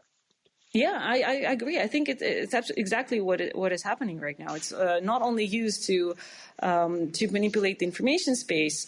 It also is essentially gaming the American democracy in many ways. So, and then again, like you cannot control what happens on your timeline. So I don't know if you notice on Twitter, you cannot actually control what shows up on your news feed on Twitter anymore. And this kind of the same thing is happening on Threads. So if you take a look at the Meta Twitter-like tool, which is Threads, it's also kind of less popular these days because people realize that the feed there is algorithmic based, which means that you cannot control what you see in your feed, right? That's right. And this is something that as a user you should technically have control over. But if you don't, the owner of that social media website can actually decide what you're exposed to. And this is something that I noticed that you joined Blue Sky. So on Blue Sky, at least so far, let's hope that's going to continue this way. Your feed is just, it's a timeline. So it's whoever posted first, you see that first. So this is just a very basic thing that a lot of social media platforms do not offer anymore. Even, I don't know if you use Facebook, but on Facebook, you cannot get that either. So posts show at random time. You gave up. I can totally understand. Rarely am I there. And I agree with you about Threads. And I talk politics and they have deprioritized that and it's hard to find. So the conversations are fake in some way. I don't mean fake like fake news. I mean not genuine. So it's it makes me go somewhere else. Hey, you're, I think, an expert on Russian messaging. Can you distinguish for me the Trump campaign's lies about non-citizen voting from what the Russians have been saying in their propaganda about American democracy for years? Well, the interesting part is that I don't actually need to watch Fox News to know what the Fox News is saying, because a lot of those narratives actually show up in Russian news, which I have to watch professionally. And just a lot of the narratives, like the fact that Kamala Harris allegedly slept with somebody to get the position in California. So all of those rumors, all of these conspiracy theories, the Hillary Clinton body double that was, a big conspiracy theory on the right in the 2016 election. All of these things essentially show up on Russian news as kind of news, as something that is happening in the U.S. And the thing is that in Russia, there is really, really low trust in governmental institutions. So in Russia, it's very easy to steal your vote, especially if you vote electronically, but also because a lot of people who are responsible for the election infrastructure, they're governmental employees and they're under a lot of pressure to actually edit essentially the bulletins that come out of the voting. And so a lot of these people are, some people obviously vote for Putin, for example, but there's also a massive infrastructure in place that falsifies the election on the government's behalf. So when the Russian audience essentially hears that, the deep state has stolen the election in the U.S., it sounds incredibly believable in the Russian context because people are exposed to this kind of stealing of the elections essentially every time they vote. So the deep state is not a deep state in Russia. It's just the state that steals the elections all the time. So it's kind of, in a sense, comforting to think that, there is no other state that even works. They also steal somebody else's votes. So that's why there was a lot of rumors that, like the non-citizens voting or something, or dead people voting. This was all over Russian news as well, because, again, it is easy to do in the Russian context, and the government has been doing that for years. So, of course, it's easy. Okay, it's supposedly the same thing is supposed to happen everywhere else, because there's no such a thing as an actual democracy anywhere. I don't want to let the fact that the Russian propaganda and the MAGA propaganda are identical to say anything about causality. There's no reason to. I mean, one's not happening before the other. They're just the same, right? Yeah, I think that a lot of this they're just kind of feeding each other. And frankly, usually I see that there's that's something that surfaces on the far right communities in the U.S., and they sort of make it into the Russian mainstream news. So there's a kind of a very symbiotic relationship there, frankly. And as you saw also maybe the interview that Tucker Carlson did with President Putin. So obviously there's a very specific resonance that's happening there on an ideological level as well, especially when it comes to transphobic or homophobic rhetoric. So this is something that the Russian president has been very vocal about obviously banning non-traditional sexual relations, as they're called within the Russian context. So this is all extremely attractive to a lot of far-right conservatives in the U.S. And so, of course, for them, they see even Putin in a pretty positive light, because he's supposedly the protector of the traditional values as they see them. And so a lot of that stuff is, again, like there's just feeding each other, because a lot of the rhetoric, I can imagine that, let's say, the ban on gay propaganda, banning the books with queer love stories, is something that the politicians in Florida have been doing, and the Russian president did this within the entire country. Yeah. All right. Well, while we're on the topic of the United States and Russia, I'm worried. You're worried. I think if I lived in Kiev, I would be even more. I'd be in a panic. What does it mean in Europe that American resolve can no longer deter adversaries or encourage allies? Well, this is something that is a very difficult moment to navigate for the Ukrainian government. And you might have seen also some statements from Zelensky's office about how we're looking forward to working with President Trump. And he has this peace through strength ideas, and he's looking forward to finishing the war. So they have to make do with the incoming administration, essentially. The thing is that I would say it's not just the people in Kyiv that are nervous. It's also people in Eastern Europe that are very nervous, because they obviously have a history with the Soviet state or the Russian Empire. And so they are very, very nervous. Like people in Poland or Estonia or Latvia. They are, in fact, nervous that Trump can essentially abolish NATO and, or just decide that Article 5 does not apply anymore. So in case of a hypothetical Russian invasion, nobody's going to show up to protect the smaller Eastern European country somewhere. So this is something that is definitely a concern. I spoke to colleagues who are working in the Polish defense. They're very nervous. So because this is essentially what Trump has also promised, because he also sees NATO essentially as this protection racket. He sees this as kind of like, he's supposed to be paid money to protect some European countries. And this is not obviously how it works, but this is something that a lot of European countries essentially have been counting on. So the fact that there is no guarantee anymore essentially makes a lot of people very nervous. And it's understandable. Some people are seeing it as an opportunity that, now that there's going to be a Trump administration, that Europe should be really getting serious about its own defense and stuff like that. But I'm not sure that that's going to happen, honestly, because there's a lot of other voices within Europe, even within Eastern Europe, that are not necessarily on the same page in terms of developing European military capabilities that are supposed to replace NATO, for example. So this is something that is a big discussion, obviously, and I think that, especially when I read one of the post-election interviews by J.D. Vance, where he said that, Ukraine just should cede the territories that the Russian army has conquered and just should stop the fighting. So, and okay, this is actually exactly what the Russian government wants. That's literally point by point what they want. Yeah, I mean, forgive me, but it's so naive and stupid because it may happen, but if Ukraine is forced into a peace after losing all that territory, the government will fall. There will be chaos in what remains of the country. It will be unstable and prey for the kind of sort of soft takeover of the whole place that happened in the East before the war.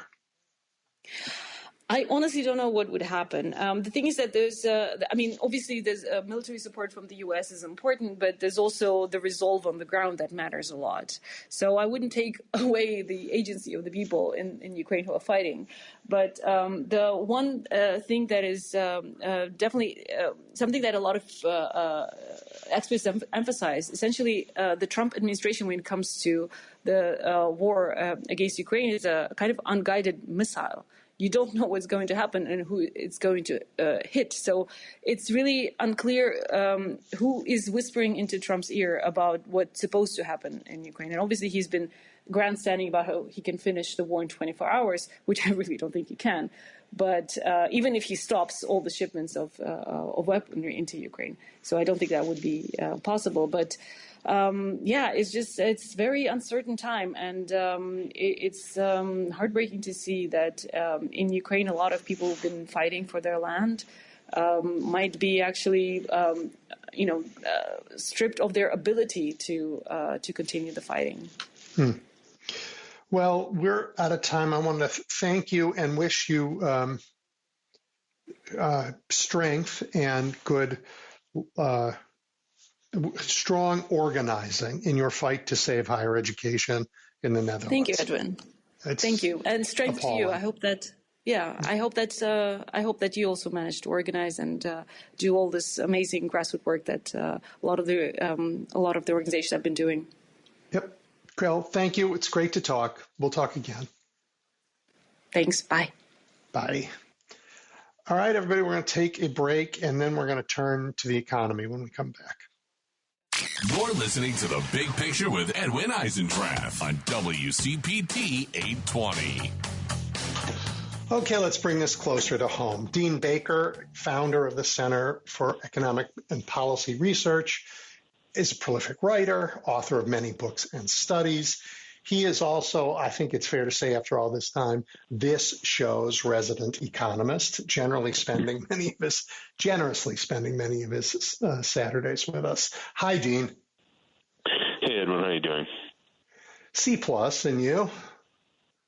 Yeah, about the same. Well, I'm personally surviving. The country, well, we'll see. Well, all right. So let's just start here. You and I discussed many times in the past few years how well America's economy is doing, how unique among major economies we roared back after the pandemic, how we tamed inflation. And Dean, most American voters didn't believe any of that, and some of them truly didn't feel it, I guess. Well, it's very hard to tell what people feel. We know when people answer questions, they're heavily influenced by politics, and we got very clear evidence on that just after the election. One of the consumer confidence measures, I think it's Michigan's, it just did a total flip because they asked people by party identification, how do you feel about things? Republicans all thought things were great. Democrats thought things were bad. Now, to be clear, the shift for Republicans was much larger, so they had a much bigger gain in their confidence than the Democrats lost. But both are partisan, obviously. And so when we ask people, there's clearly a big partisan tilt there, and again, disproportionately Republican. One of the things, 2 points I'll make on this. One is invariably when you try to parse and you go, how are you doing, as opposed to how is the country doing? Invariably, people said the country is doing way worse than they are. So in other words, everyone else is doing poorly. And I remember the Wall Street Journal had a piece back, I think it was in March, where they said, how are things going in your community, your state or community? I don't know exactly how it was phrased, but something to that effect. And they asked in the swing states, and they said, oh, things are going good. Way more said things are going the right way than the wrong way. Then they asked, how about the country? Opposite. They all said things that, by huge majority, people said things were going badly. I look at that and go, well, you have no knowledge. You know your own pocketbook. You go downtown, you see stores. You have an idea how things are going in your area. You don't know anything about the country other than what you know about your pocketbook in the area, except what you hear from the media or from others, or maybe it's social media. But that's what you're hearing. So I go, I look at that and I go, okay, this is telling me what people are hearing through the media or social media.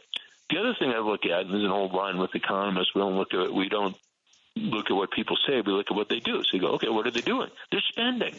We had record rates of travel, air travel, road travel. They're going to restaurants. You go, okay, well, those are all wealthy people. You go, okay, fine. They're going to fast food restaurants. I don't believe that the big increase in sales at McDonald's is adjusting for inflation. The big increase in sales at McDonald's is because Elon Musk has been eating more there. So, so you look at these things, and people are acting like they're doing pretty well. So, the media has continually hit that things are bad, often like literally lying, and that has an impact. Yeah. Well, I am not going to defend the media. I think they were appalling and terrible. But I want to explore a little bit more. I know in my own life, I like grape nuts, and I used to eat them every morning, right? But when it got to be $9 a box, I changed some things, and I just don't eat grape nuts very often. Is it possible that McDonald's numbers went up because a lot of people who used to do something else are now choosing a couple meals a week at McDonald's? Inflation touches everybody. So it's and I guess we've seen all over the world that where we had elections, inflation was one of the reasons why people got kicked out. Well, a couple of things. That is true, but a couple of points here. First off, in terms of the McDonald's story, but meals were also up at full-service restaurants. So, so that one doesn't work. Also, I'm on Twitter, and all the time I get people tell me, oh, I paid whatever. And, I do the shopping. It's just my wife and I do the shopping. I see the prices. And I get a kick out of it because I remember this is just a couple of weeks ago. Someone saying, oh, I wanted to get butter. It was $8.99 a pound. So they actually have, I think most stores have it now. You can go online. So I looked, my store, pound of butter is $4.99. Well, I have no idea. Maybe this person gets really expensive butter. Maybe there's, but $8.99 is twice the price almost of $4.99. So you get a lot of people saying stuff, and it just, again, maybe it is true for this person. I have no idea. But you get a lot of stories like that, and they often don't quite pan out. The other thing, comparing us to other countries, we were unique in the sense that, we had inflation, and again, our inflation was just pretty much the average if you look at France, Germany, other wealthy countries. So, again, it's one of the things driving me nuts that reporters, the news would say, well, people don't blame the pandemic for inflation, they blame Biden. Well, I always go, no, reporters don't blame the pandemic because they don't say it's pandemic inflation, which it clearly is. So they don't say that. So I don't expect someone who's got a day job to sit there and go, oh, well, I know most of this inflation was due to the pandemic. So really, I don't expect them to do that. I expect the reporters who get paid to do that, and they never did that. So, so that's a really big part of the story. But the other point I was going to make there is, unlike France, Germany, and the other countries where voters have turned very negative on the governments that were incumbent during the pandemic, we have seen wages exceed inflation, particularly for those at the bottom end of the distribution.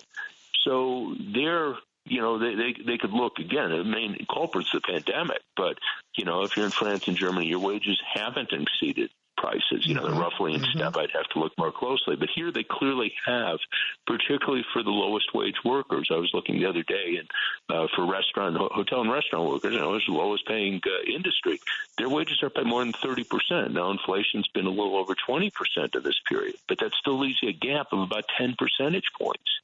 So, I get that everyone would like to pay less. It's I've been making the joke that, I'd like to grow younger, but the world doesn't work that way. And, it's unfortunate prices have risen, but wages have risen by more.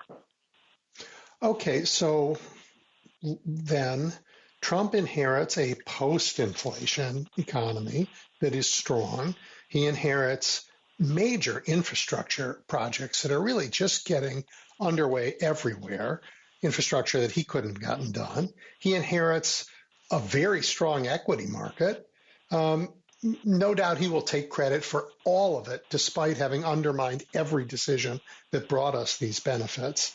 But will he maintain this strong stuff, or will the policies he's talking about undermine them?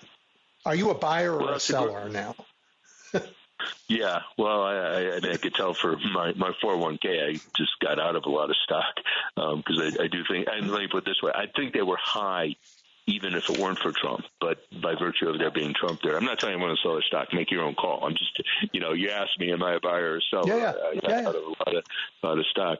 But, I mean, two things here. One, I think we can guarantee he's going to be boasting about the greatest economy ever. Is that going to take him 1 month, 2 months, 3 months? Maybe he'll do an election, inauguration day. Who knows? But he will be boasting. I mean, again, this is one of the things I've said many times, that if we had the exact same economy, Trump would have been running around all over the country saying, greatest economy ever. And if you've ever seen his post on his platform, Truth Social, it's all caps. So it's the greatest economy ever, all caps, exclamation mark. And every Republican politician in this country would be saying greatest economy ever. And then the pundits would be saying, well, given the strong economy, it would be hard for the Democrats. That's what would have happened. But, Biden's never been a boastful type, and the Democrats haven't been good at touting their own horn. So anyhow, but that wasn't what you asked me. So is Trump going to be able to maintain it? If he does what he says he's going to do, no, it's going to be a disaster. So he's going to have really high taxes on imports, which, again, another one of my complaints with the media, they call them tariffs. A lot of people don't know what a tariff is. I don't think Donald Trump knows what a tariff is, but it's a tax on imports. It's not a technical issue. It's a tax on imports. So if he has really high taxes on imports, and how high they'll be, we have no idea, because he'd say a different number every day of the week. But again, they would be high in it, even this lower scenario. So that's going to be very inflationary, money out of our pockets. People want food prices to go down. It's going to be the wrong way. They'll go up. The other is he's talking about these mass deportations. And again, this is a horror story. I mean, you're talking about millions, or I shouldn't say you or I. He is talking about millions. He's proud of it. The biggest deportation ever. If you do that, this is our agricultural labor force. This is our food processing labor force. That's going to send prices of food higher. Construction workers, a huge number of construction workers are undocumented. It'll be more expensive to build a house or fix up your place. So it's going to be a real hit to the economy. Again, we don't know, because he says one thing one day, the opposite the next, and at this point, I don't think anyone could say with authority what he will actually do. But if he does carry through with his stated agenda, that's a good way to reckon otherwise, extraordinarily solid economy. Tariffs, import taxes, mass deportation, and further corporate tax cuts. So that's what we've heard him say he's going to do. Gutting the federal government as well, putting all those people out of work. My recollection, let's just take them one at a time. On the tariffs, the import taxes, my recollection is Ross Perot back in the 90s wanted to do something like that, and Al Gore debated Ross Perot and kept talking about Smoot-Hawley and how that the Great Depression was partly caused by nations erecting trade barriers in the form of tariffs. Does that sound right to you? Yeah, well, I think it was certainly worsened. I think people exaggerate the impact of tariffs on the Great Depression, but it certainly worsened it. But it unambiguous. We benefit from trade. I mean, it shouldn't really be a controversial position. So think of it by state. That suppose Illinois didn't trade with Wisconsin and Ohio and Indiana. Iowa. It was going to be complete. Well, you'd pay a lot more for everything. I think that's very straightforward. And it's basically the same with the United States and the rest of the world. That we benefit from having trade with the rest of the world. Now, there is a very big issue that I and others have talked about, that we lost an enormous number of manufacturing jobs in the 90s, and particularly in the zeros, due to the opening of trade with developing countries, first and foremost China, but other countries as well. We had a huge trade deficit, and it cost us millions of jobs, hugely reduced the number of unionized manufacturing workers, and pushed down manufacturing wages. And, to my view, that was a really, really bad story. But the flip side is that's not reversible. So it's not as though people say, we're going to get good jobs back. No, most of the premium in manufacturing pay has disappeared, primarily because unions, manufacturing right now is 8% unionized. The rest of the private sector is 6%. I mean, 8% is higher than 6%, but that's just not that big a difference. So, and again, by contrast, if we go back to 1980, 30% of manufacturing workers were unionized. So it used to be a heavily unionized sector. That's not really true today. So what that means is when we talk about higher prices due to tariffs, there's not the offsetting story. You could say, but we're going to get good jobs. No, it's not clear we'll get, very many jobs at all, because it's going to be disruptive to manufacturing, because a lot of the inputs to our manufacturing are imported. So it's not clear we'll get many jobs at all. And B, it's not clear those jobs will be good jobs. If they're not union jobs, they're not necessarily better than any other jobs. I wrote a piece a little while back. I said it was unions that made them good jobs, not the factories. Well, right, because factory work in its first incarnation in the Industrial Revolution was hideous work. Yeah, it was horrible. They worked 14 hours a day. They had child labor. It was, starvation, literally starvation wages. So it wasn't, great, I've got a factory job, I've got it made. It's unions that, the UAW and the steel workers and the other unions, they made these good jobs, but better or worse. I mean, it's just the reality. I mean, I'd love to see them dominate manufacturing again, but that doesn't seem to be in the cards, particularly as we get Donald Trump, a very anti-union person, administration, and his sidekick, Elon Musk, who's probably even more anti-union. Well, I guess they could have a competition, but, they both clearly do not like unions, and they haven't tried to hide that. Dean, looking ahead, what's your most optimistic scenario? Man, there's so many bad things I could say. I guess one of the things I'm just hoping is that we can preserve basically our political freedoms, because obviously Trump does not care about them. He's surrounding himself with people that don't care about them. And if we could do that, I think we could build a case, hopefully in 2 years, get the Democrats at least back in control of the House. The Senate will be harder, but not impossible. I mean, 52-47 isn't necessarily an impossible margin to overcome. But, to make the case, and, it's one of these ones, I'm not rooting for the economy to go bad. I mean, I'd be delighted if, we could have this discussion in 2 years and go, well, Trump maintained a strong economy and high employment and people got good. I mean, that would be great. But I'm afraid that's not going to be the case. And if that isn't the case, I would hope that the Democrats are able to argue that, look, we need to change course. We got a guy there who has no idea what he's doing. He's taking us down the wrong path, and we have to steer things the other way. So, as I say, first and foremost, it's preserving democracy, and let's hope we could do that. Yeah. Well, we can, but it's going to require a lot of organizing, a lot of pressure, and it's going to require ordinary Americans to decide that they care about it. I've worked in lots of countries that aren't democracies, and I remember, being shocked, asking smart young people in those countries, do they have any interest in their country being a democracy. And they're like, no, don't you care? Like, do you want something to say about where the park goes or, what your schools are like? No, but we trust the leader will take care of all of that. I just want to figure out how to make money. Humanity doesn't, it's not deep in our DNA. No, it's obviously maybe it's an acquired taste, and I don't know if people have that taste anymore. We have to hope so, but there's real cause for concern. So my optimistic scenario is that Trump doesn't keep his promises, that he threatens them, he makes people afraid, and he does that dramatically to take our attention away from the emoluments grift that he will once again dip his hefty bank account into. I guess I mixed my metaphor there. I apologize, but he like his own greed might keep him from keeping the promises that will so damage our economy.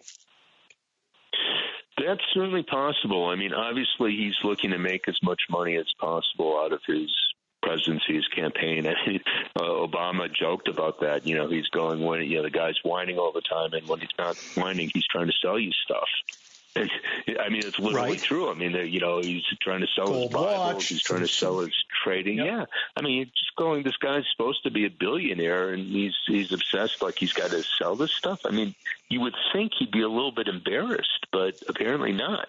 And, he's opening the door to all sorts of grift. I don't know where this stands, but in the transition, there was a law passed. It was under Trump, actually. It was the Presidential Transition Act. I might have the name wrong. That requires them to have a conflicts of interest policy. They have to have a signed conflict of interest policy for the transition to continue, because there's all these documents that they're turning over that are classified of different sorts that people could profit from. Thus far, at least, I read a piece, I don't know, it was about a week ago, so they have changed, but his people refused to sign it. So you're just going, I mean, this is kind of straightforward. You could sign it and then not follow through on it, which is kind of what Trump did last time. But they're not even saying they won't have conflicts of interest. So I think it's the rule of law is not meaningful to them.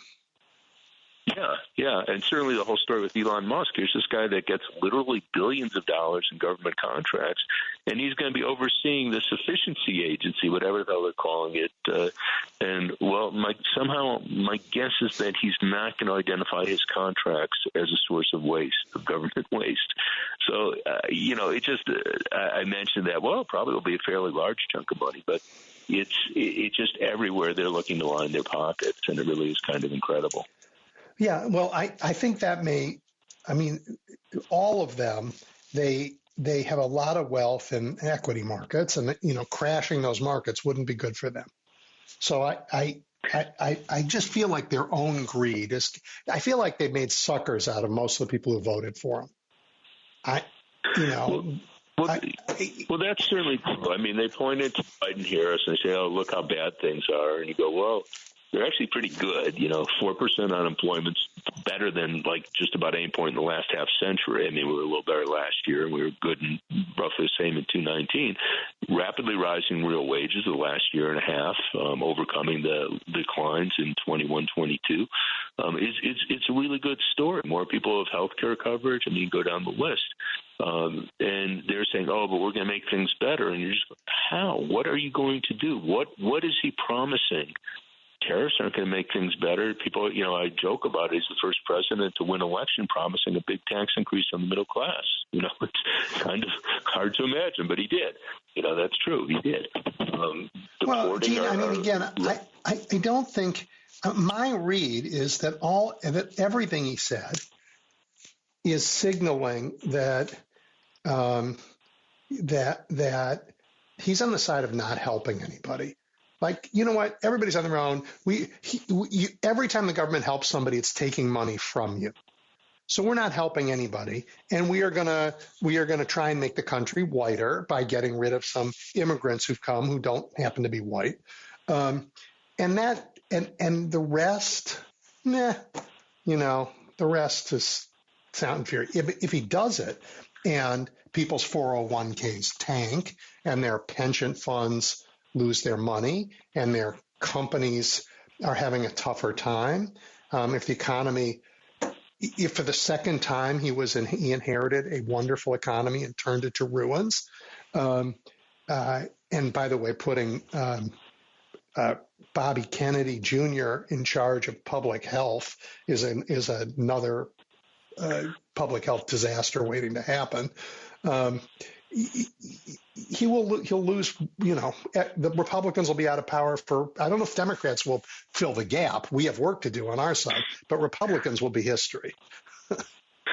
Well, one hopes. I mean, if we get that scenario, but yeah, I mean, the Democrats have not done a good job. Scenario. Yeah, but no, I mean, you think of, suppose we were to get hit with a pandemic with RFK Jr. calling the shots at HHS. I mean, that's a really scary story. I mean, hopefully pandemics, we went 100 years without a serious one. Hopefully we aren't going to get another one down the road, but things happen, climate change, Trump could wish it away in his own mind, but it's real, and that's going to increase the risk, so yeah. We're getting rid of vaccines. Which guarantees, higher rates of measles. And, we're roughly the same age probably. My mother was ecstatic when the polio vaccine came out because that meant her kids wouldn't have to worry about polio. And, or her generation did. They didn't go swimming in the summer because, there's an epidemic breaking out, and of course the measles, same story. I mean, it's just, it saved lives, but also it meant you didn't have to worry about it. You weren't, parents weren't worried that their young kids would get these horrible diseases, and that's going to change. And again, just to be clear on this, it kills me because we had the governor of Colorado, Polis, who's a Democrat. I'm sure you heard about this. He said, "Oh, this is great because RFK's for choice." And there is an issue with vaccines, and it just drives me nuts that people say it's an individual choice. Go, fine, it's an individual choice if you want to live out in the woods and not encounter anyone. But it's a communicable disease. So, you don't want your kids, I mean, it's cruel to your kids. Your kids should get vaccinated. But, okay, your kids, your choice. I mean, I won't say that, but let's say we said that. But your kids are going to school with other kids, and you're going to give them the measles because some of them, some people, they'll get the vaccine, and it doesn't take effect. People have weak immune systems. So what we rely on is everyone getting the vaccine so you don't get an epidemic, and that's what he's trying to destroy. The reason everybody gets a vaccine is to create a herd immunity so that there's not a reservoir of humans for whom the virus can live inside, mutate, and cause a problem. Once everybody's vaccinated, the virus doesn't have a place to live, to grow, to break out. That's why we do this. Exactly. Yeah. Exactly. All right, Dean. I asked you for your optimistic scenario, and I didn't, that was hard to come by. But if you had to say among the things that we've talked about, just for our economy, tariffs, further corporate tax cuts, mass deportation, and large government layoffs, put in an order of traumatic for the economy. Well, I would probably say the tariffs because that would be very inflationary, and the other part, guaranteed other countries will retaliate. So They're going to block our imports. They're going to have their own tariffs blocking our exports. That's, going to be very inflationary. So people are complaining about the mortgage rates we were seeing under Biden-Harris. So add a couple, 2 or 3 percentage points to that. See how you feel then. So it'll be very inflationary. And we're going to see a lot of job loss. So instead of creating jobs, we'll be losing jobs because people have less money in their pockets. So his idea is that we're going to have big tax increases on middle-income people, working people, and then we'll give big tax cuts to Elon Musk. I mean, that's basically what he's been running on. All right, let's talk about one other thing here, because he says none of it will matter because energy will be so cheap because drill, baby, drill. Talk about that. This is close to nuts. And again, infuriating with the media that there was so little, what are you saying here? Because he's saying it everywhere. So you go, look, oil's about $70 a barrel. That's roughly, I'm adjusting for inflation because everything's 25% higher than it was, say, in 2018 or whatever. So it's roughly the same as it was through most of his administration. You know, he boasts about, it was so low in 2020. Yeah, we shut down the economy. I guess he forgot his dementia. But, you know, yeah, if you shut down the economy, you have lower price oil. But if you look to where it was most of his administration, we're roughly the same. So you go, okay, you're going to drill everywhere. It's a world market, but let's say increasing our production could lower the price $2, $3, $4 a barrel. People aren't going to notice that.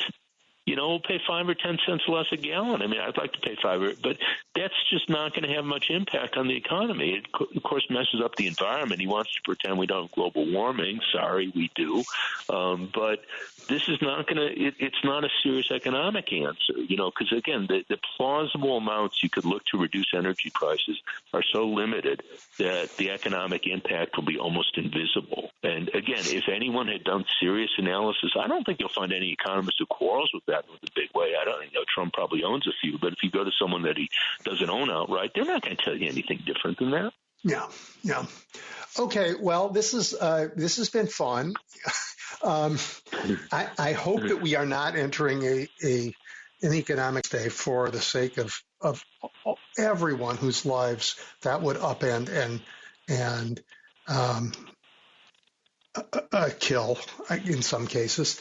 But you know, keeping the democracy viable, as you said, lets us respond to whatever is coming, and that is so. Yeah, let me just throw in a quick thing here that people have to pressure everyone in Congress, including your Senator Durbin, who's head of the for the moment still head of the Judiciary Committee. They have to demand that report on Gates, the House Ethics Committee report on Gates, be made public. It just kills me if you envision something on the other side. If there were an Ethics Committee report on someone who was about to be appointed Attorney General by Biden or Harris, and the Democrats are trying to keep it secret, oh, my God, these people would be screaming. And the Democrats have to do the same. We have to fight tough. Absolutely, we have to be tough. And, Dean, we also have to invite and demand that the special counsel share his final report with the public. Absolutely. Right. Absolutely. All of us, Jack Smith. So, all right, Dean, thank you, as always. I really appreciate your spending time with us. So helpful. Sure. Thanks a lot for having me on. You bet. All right, everybody, we're going to take a break for the news. We're going to come back, and Jill Wine-Banks and I are going to talk about the state of the rule of law. You're looking at the big picture with Edwin Eisendrath on WCPT 820. All right, everyone, welcome back. Jill Wine-Banks has championed the rule of law and the principle that none of us is above the law since she was a young attorney working on the Watergate case. She's well known to MSNBC viewers and even better known here in her hometown for her hard work, her wisdom, and her goodwill. Jill, so he got away with it all? Oh, Edwin, I would like to say no. And I still see some potential consequences, but they're all pretty meaningless, I'm sorry to say. I have gone from anxiety before the election to depression after to recovery and a determination to continue the fight, not to leave the country, to how have we gotten to this place in the country where the nominations that he is making are threatening to destroy every institution that I have believed in. And in terms of your specific question of, is he going to get away with everything? I hope a couple of things. One, I hope that there will be some way of communicating the information obtained by Jack Smith. But we know that the case against his co-defendants in Florida will be dismissed. If Jack Smith wanted to go to the Supreme Court to undo Cannon's horrible decision, he can't, because he can't get there fast enough. And the new Attorney General he obviously will quit because he would have been fired. But even if he hadn't been fired, the Attorney General would not permit the appeal to go forward. So we are left with, luckily, just a district court decision that will have no precedential value anywhere else. But it's still a bad precedent to have on the books.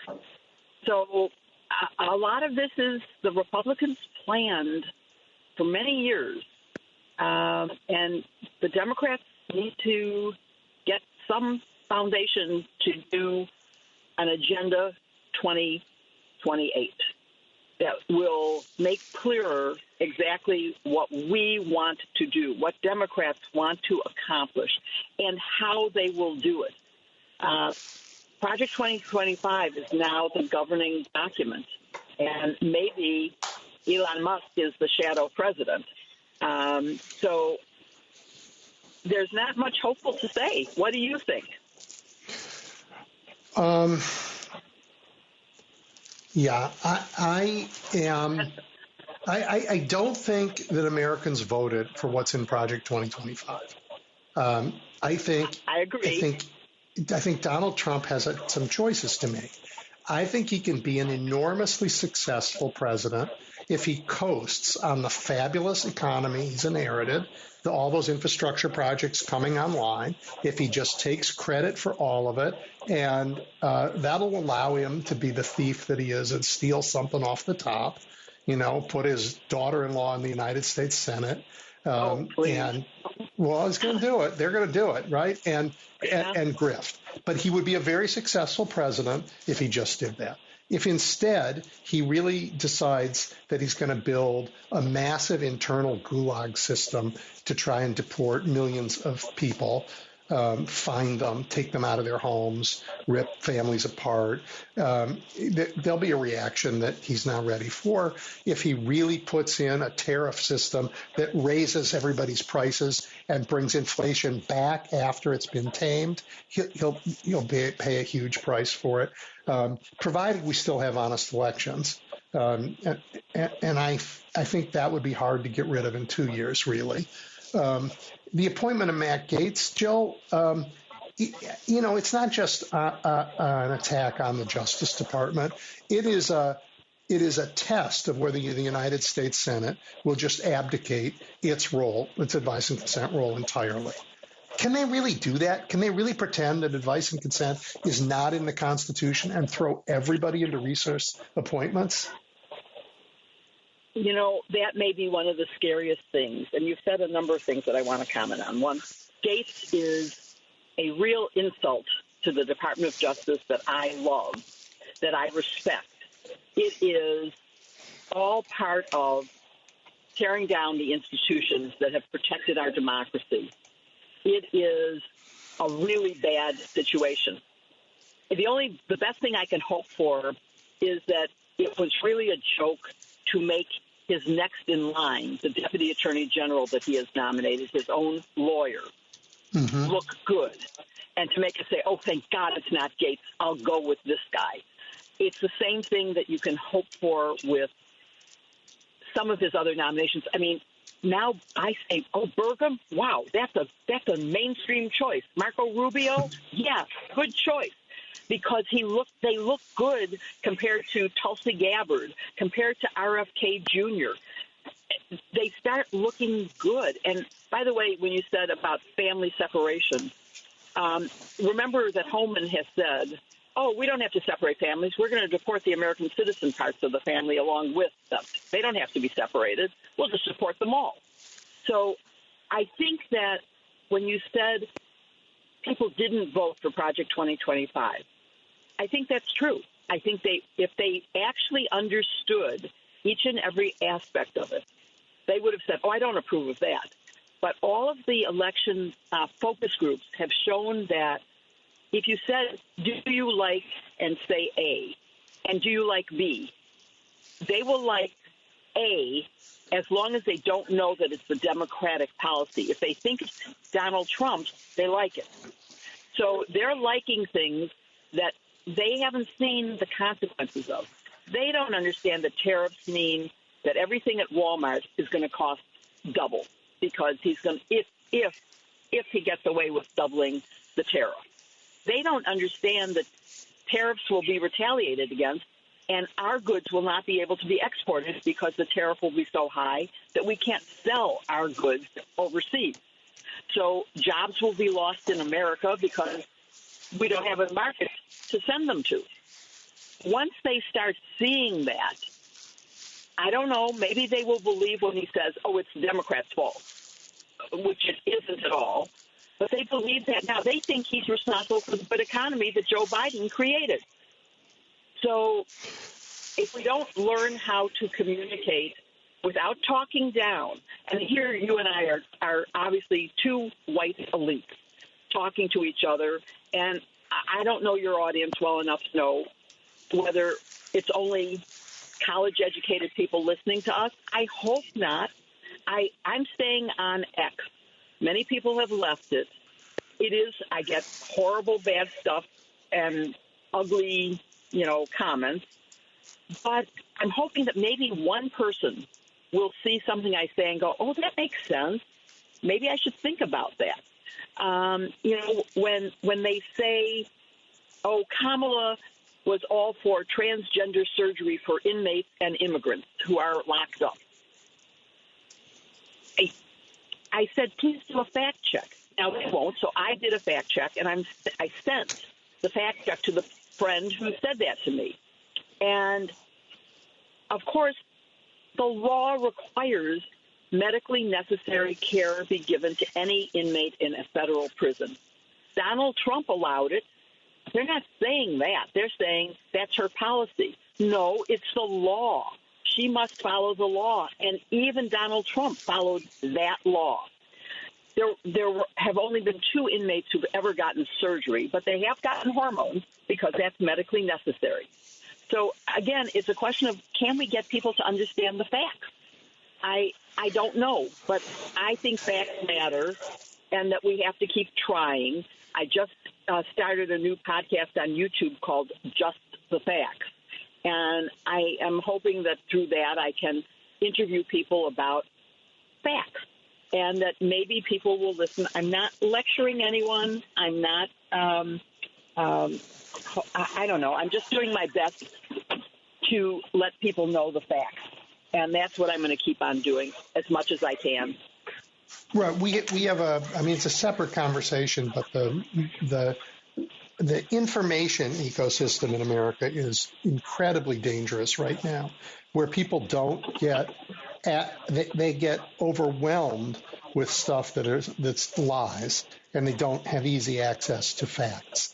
And your friends in the Supreme Court did this to us with their ideas of free speech. Citizens United. I mean, am I wrong in this? My read of Citizens United says that you, Joe, are absolutely entitled to say anything you want, but I'm also entitled to surround you with giant speakers and play what I want so loud that no one will hear you. Your free speech right is completely, you get to say whatever you want, but whether anybody hears it or not, hey, I get to have the bigger megaphone because that's what Citizens United said to me.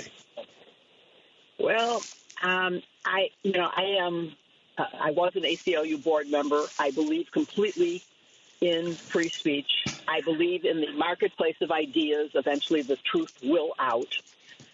So far that hasn't happened, so I may have to rethink my values. But I think we need to hear both sides. And if they have a bigger megaphone than we have, then it means we're a minority. And we need to act like a minority to get our views known and understood. And when you said they don't have easy access to the facts, I don't agree with that. Anybody can go to the public library and use a computer and look up the facts anywhere, anytime, just as I did when so my friend said to me, well, Kamala paid for the endorsement. She gave $10 million to Beyonce to endorse her and $1 million to Oprah. So I went and I fact-checked that. And, of course, it's not true. No. Anybody can, when you hear stuff like that, think about, do I really believe that Oprah took $1 million to endorse somebody against her will? No, I don't. And so it made me go and look. And it's a very nuanced answer, by the way, about transgender. It isn't a yes or no. It's yes, she did say that, but she said it in the context of this is the law of America, and I must follow the law. So, and nobody said, and Donald Trump did the same thing. So shame on our press for not doing that. You know, that's the kind of thing that I think that your show can bring out is the context, which makes a difference. You know, it's not a poor Pinocchio. She did say that. It's true. But she said it in the context of it's the law. Yeah, the Republicans have spent decades of branding and tarnishing the Democratic brand such that almost every horrible thing said about the Democrats is powerful confirmation bias for people who've bought their brand nonsense over the years. Yeah. That is true. Absolutely. And they've been very effective. You got to give credit, right? Yeah, it's been very effective. They're great they're great outside government. Every time they have control of government, they do appalling things, and the country gets worse. I think Donald Trump can be a very successful president if he just doesn't keep any of his promises and coasts on the fabulous, thing that we built for him over the last 4 years. But right. And of course, he didn't keep his promises last time. He said, "I'm building a wall, and Mexico's going to pay for it." He didn't build a wall, and Mexico paid zero. And by the way, Mexico elected a woman to be president. They're ahead of us. They did. Are you at a point where you think next we can't even consider a female candidate for the next campaign? I'm not. You know what I think? I think Kamala ran a very good campaign. Not perfect, but very, very good in a very short time. Very short time. And that's why the morning of the election I was optimistic. It turns out that the campaign didn't matter. That the Trump lead was too big before that, and we didn't have time. So it's not her fault. The idea of a woman president isn't controversial, Jill. It's just overdue. It is overdue, but it's only overdue in the sense that, number one, women need the Equal Rights Amendment because we are not fully in the Constitution. And we need to change attitudes, not just the law. You can have the Equal Rights Amendment, but if we don't change the stereotypical ideas about women. I just read an article from Indigo that said Kamala Harris, the Vice President of the United States, would have done better if she had worn a skirt sometime. Okay, really? That's just nonsense. I mean, oh my God, talk about sexism. That's unbelievable. Nonsense. A woman said to me she could never vote for a woman because no woman would be strong enough to stand up to a bully. Now, she said that before the debate, and I would love to see that woman and say, okay, did you see that woman stand up to that bully? Because she defeated him completely. But, yeah, we live in a sexist world. I just heard Gretchen Whitmer on NPR this morning. Maybe it was NPR. On Wait, Don't Tell Me. And I thought, oh, my God, she is so relatable and so smart and so funny. And then I actually thought, yes, but can she overcome the sexist bias, the misogyny that we are living under now? Women voted for Donald Trump again in huge numbers. So, it's a very difficult, this notion of the world is changing in so many ways so fast. It's hard for people to cope with that change. And women, just like men, have different feelings about where we should be on all of those changes. I mean, you had Katie Britt, who is a very smart United States Senator. Remember, she did a response to a Joe Biden State of the Union, and she thought the best way to do that was, in her kitchen, sort of I mean, it was a point of view about how a woman can be strong that a lot of women apparently not where you and I live, but around the country, a lot of women think that's how they show strength, I guess. Well, I'm on the side of that was one of the most appalling things I have ever seen in my life. Was yeah, that me too. presentation. And it wasn't. But you and I weren't. We weren't her intended audience. Yes. But let me just say, I have been fighting sexism and stereotypes since the 60s. I graduated law school in 1968 and was asked questions like, what kind of birth control do you use? How many children are you going to have? And, oh, we can't hire you because you'd have to travel and everybody else is a man, and we can't let you travel with a man. Those are things that were said to my face. You can only imagine what people were thinking about besides that. In The Watergate Girl, my memoir, it's not just about fighting for truth and justice and convicting a criminal president. It is about fighting stereotypes and the limitations they put on from little girls to full-grown adults. And, if this election showed us anything, my husband is a Buddhist, and his Zen master sent me an article that basically says, I love learning, and I've learned that I don't understand America. I don't know the wants and needs and fears of the majority of America, at least of American voters, because he did win the popular vote. And I am going to learn. I am going to open myself up to learning that, because it's the only way we can overcome it is to understand it and to communicate in the same way he does. Why did Beyonce and Taylor Swift not compel voters, but the Hulk did?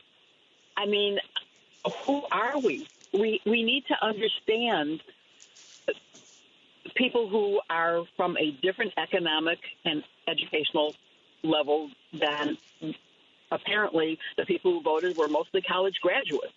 And that isn't who the Democratic Party that I grew up with was aimed at. The Democratic Party was aimed at creating labor unions and higher wages and helping the lower class to get to the middle class.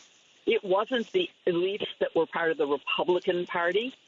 And now the elites of the Republican Party have brought in the people who are from the lower economic rungs who think they're going to get helped by this party, which they won't. And somehow we need to communicate that. I spoke to a screenwriter named Billy Ray, who did The Hunger Games. He did Captain Phillips. I mean, he's an amazing screenwriter.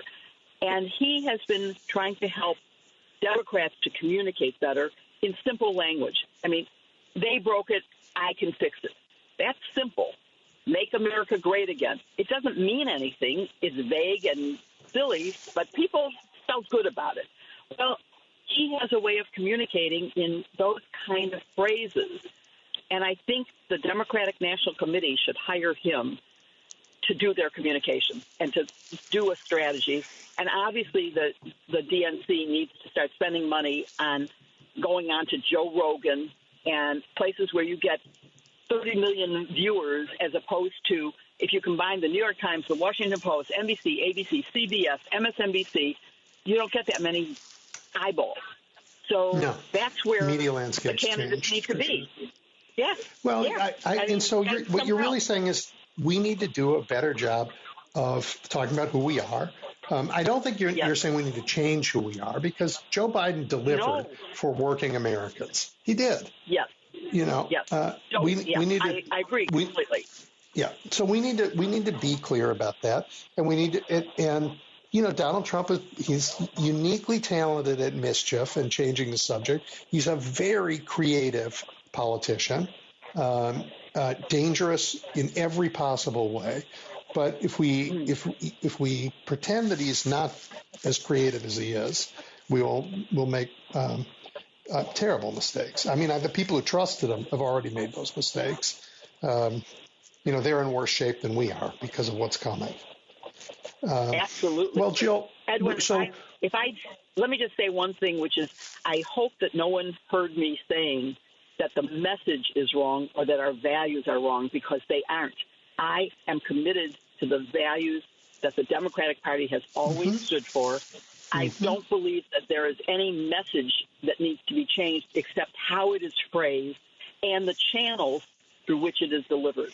So it's not the values that need to change. Keep the values, just make them understood. Well, and people have to believe the messengers, and we have to attack the lies that are nonstop. Yes. I thought Pete Buttigieg did a very good job in this campaign of going to places that Democrats don't usually go and to address the lies. We need more of that. Yes.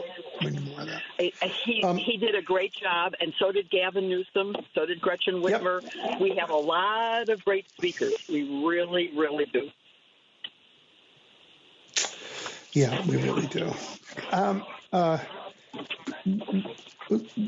What do we need to do, in the next couple months to harden the silos that remain of the rule of law? Well, I think it's a longer-term project than what we need to do in the next week or month. We're going to have to work for the next 4 years, maybe for the rest of our lives, but certainly for the long term to do that. And I think that America's lawyers have formed groups. I mean, I'm on a board of advisors for the American Constitution Society, and they are starting to put together lists of judges for future Democratic presidents to nominate. I also, by the way, think that in the immediate, before January 20th, the Senate has to confirm every single pending judicial nomination. They must do that, because the more vacancies there are, the more power Donald Trump gets because he appoints them. So we have to get busy on that.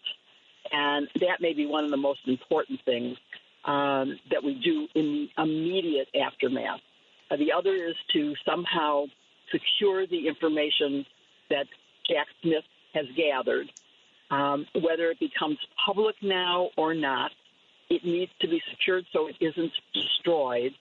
I think there are ways he can dismiss the case without prejudice so that it can be refiled in 4 years when hopefully we haven't lost our democracy and we have a new election, and that the Constitution that says you only get 2 terms is abided by, so that we do not have a President Trump, even if it's, God forbid, President Vance or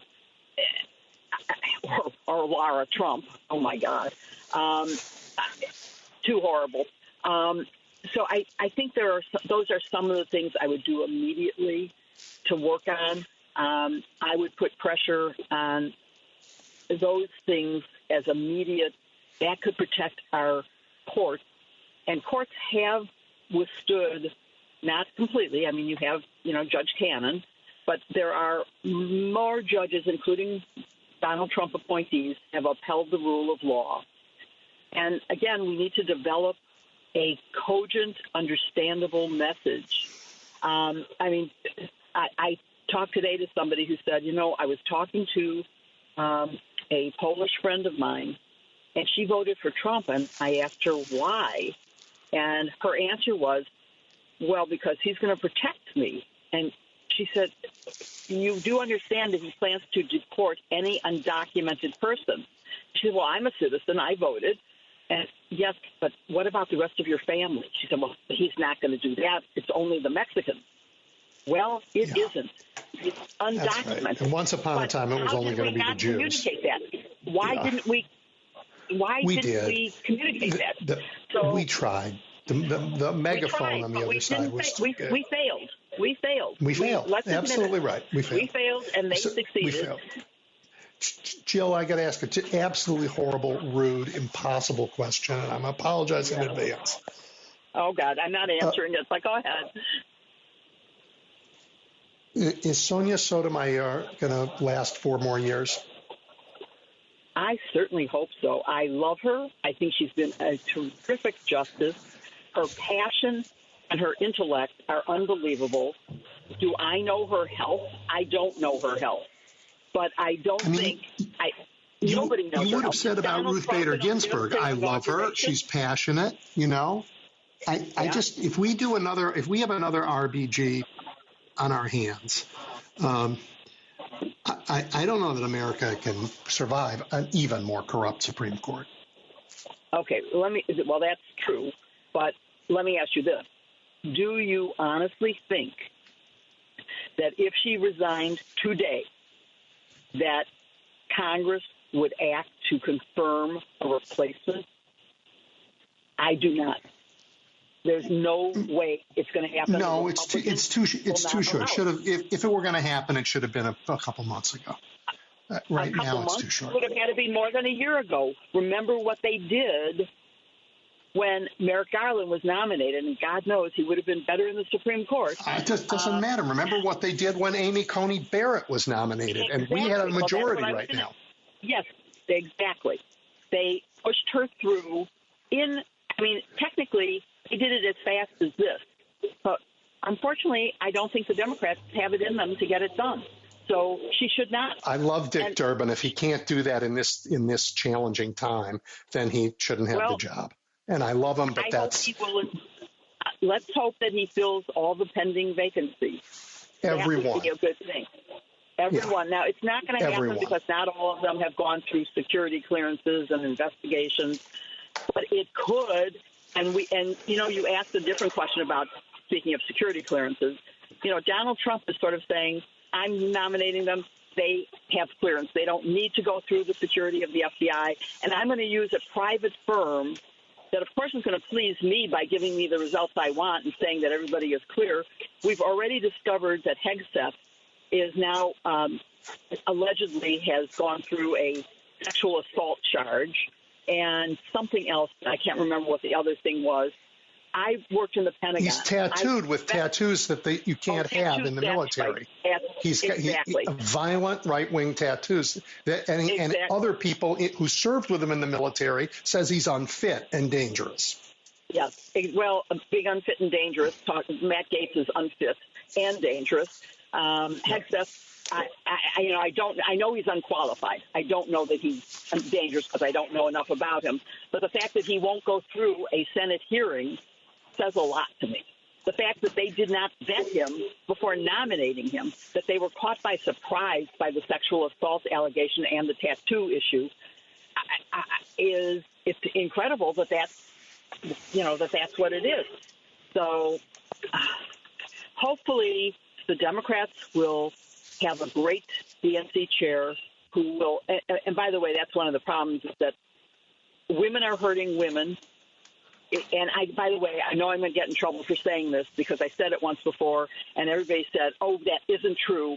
Women are their own worst enemies. It used to be when I first got out of law school that everybody said, well, I made it. I'm not going to help another woman. I don't feel that way, obviously, and I think more women don't feel that way. But a lot of women still feel that way. And so obviously they stayed home and didn't vote for Kamala, or they would have if they didn't. Anyway, it's hard to say. But I think there's a lot that we can do to change attitudes and to change the understanding of what the values of the Democratic Party are and the accomplishments of Joe Biden and Kamala Harris.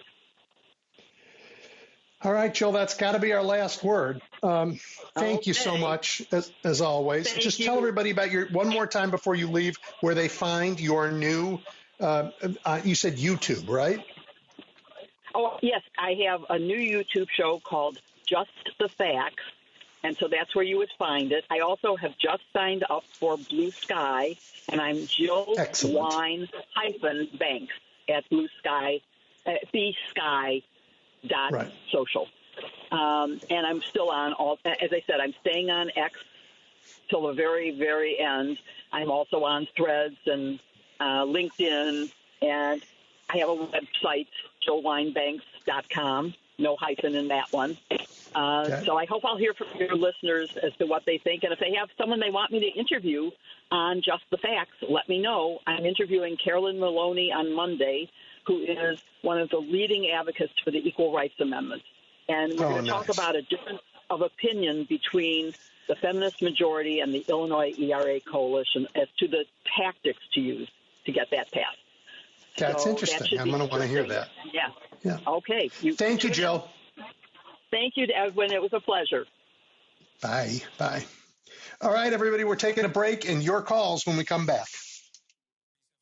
Edwin Eisendrath is taking your calls now at 773-763-9278. The Big Picture is on now. WCPT 820. Jim, start us off. Hi, Edwin. I just want to talk about a couple of Halloween picks for the cabinet. The first one is the gentleman who's going to run the military who has he shows his modesty by going on some electronic devices, showing his tattoos, going up and down with his arms. I guess Trump must have saw it. I got impressed with it. But anyway, his whole deal is to stamp out the enemy within. Get rid of those generals and those soldiers and those people. That's the enemy within. So Trump loves that. He loves that. But you also hear about this guy. He's a Bible. He believes that the end of the world is upon us, and Trump is about to bring it at. And then the other one is Huckabee, who knows, he says, I don't care about anything else. I read the last chapter of the Bible. I know how it's going to end. And it's going to end in the Middle East, and I'm going to be there when it happens. Apparently, he doesn't want to turn to ashes himself. He wants to be there actually when it actually happens, which God love him. If he believes that, good luck. But he's going to be the ambassador, you can believe this or not, to Israel. And he doesn't believe that the Palestinian, he didn't know what a Palestinian is. He's been running junkets there for 30 years, making fortunes, bringing demented Christians there. I don't know to do what. I have no idea. But he's done it for 30 years. He's made a fortune doing it. But now he's going to be the ambassador. And he doesn't even know what a Palestinian is. He doesn't believe in the settlements or anything else. But he does believe in the end of the world. He doesn't, and he thinks that Trump is definitely the agent of the end of the world, so this guy's going to run the military. So that's what we're up against. If that's not two Halloween cabinet picks, I'll eat my head. Edwin, what do you think? I hope you have a good way to cook that hat, because you're going to have to eat it, because they're the worst. No. They're dangerous and terrible. No kidding. No kidding. In fact, if they get, I've worn a hat of yours, but I'm not going to buy one now. That's for sure. Yeah, they're awful. I mean, unbelievable. Wow. It's just incredible. Incredible. And what about Gates? I mean, Gates, the guy, they can't even release them.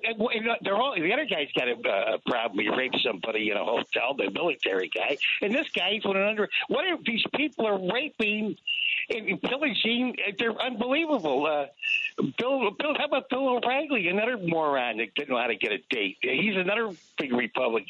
He's another one that, off the radio. These people are just repulsive. They're absolutely repulsive. But anyway, you know what? You're good. He's aiming for, I'm telling you what, the shortest honeymoon a president has ever had. Yeah. Good. Americans didn't. I mean, we got our asses kicked, but we didn't. Americans did not vote for Matt Gaetz to take on the Justice Department. That's not what happened. They voted for cheaper, cereal, and I don't blame them.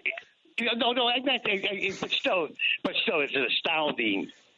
It's an astounding result. I could see it was close. I mean, what about that? But what happened to the polls? It was a dead heat for 3 months, Edwin. And it turns into a slaughter. You know what? I mean, they broke for Trump in the end.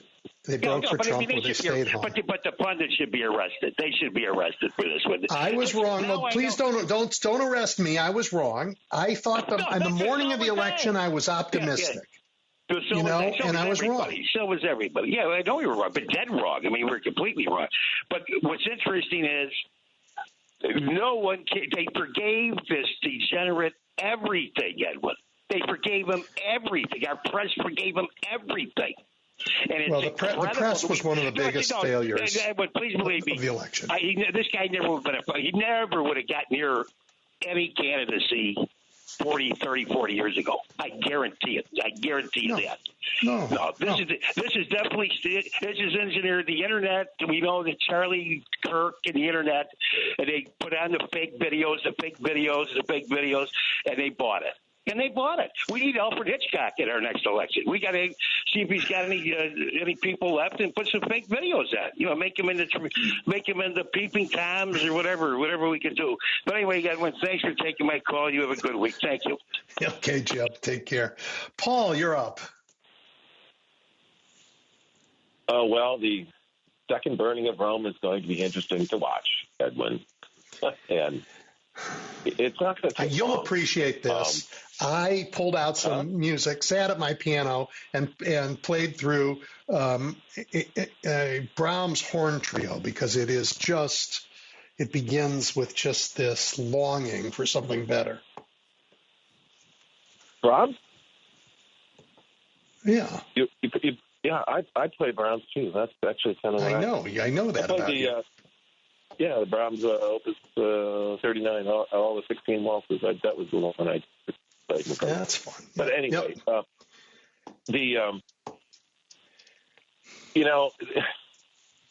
anger, greed, fear, apathy, mistrust, they're all served by irrationality.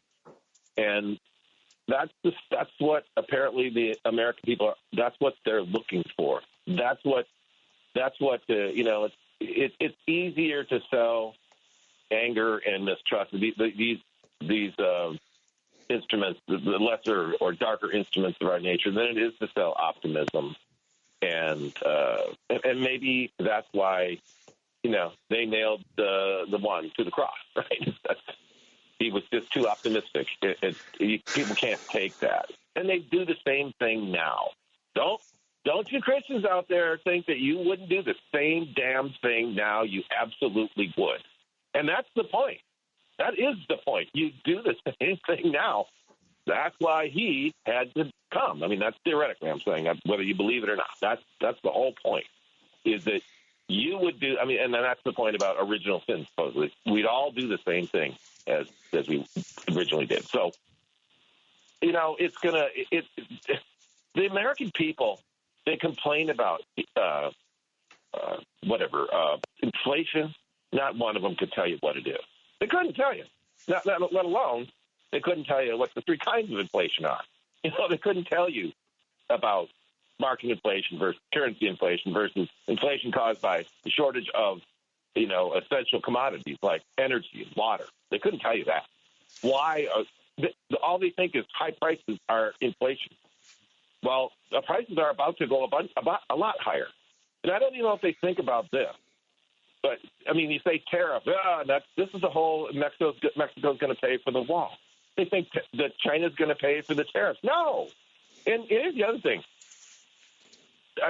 Nobody seems to, of course, whatever Trump says, they won't rein it in. But any student of American history knows that this is the tariffs is what killed the one-term President Benjamin Harrison. The McKinley Tariff Act of 1890, the American people were fed up with high prices because tariffs raise all prices, not just the imported good, because if you jack up the price of the imported good, well, that leaves a ceiling that the domestic product can also raise its price to be just beneath that ceiling.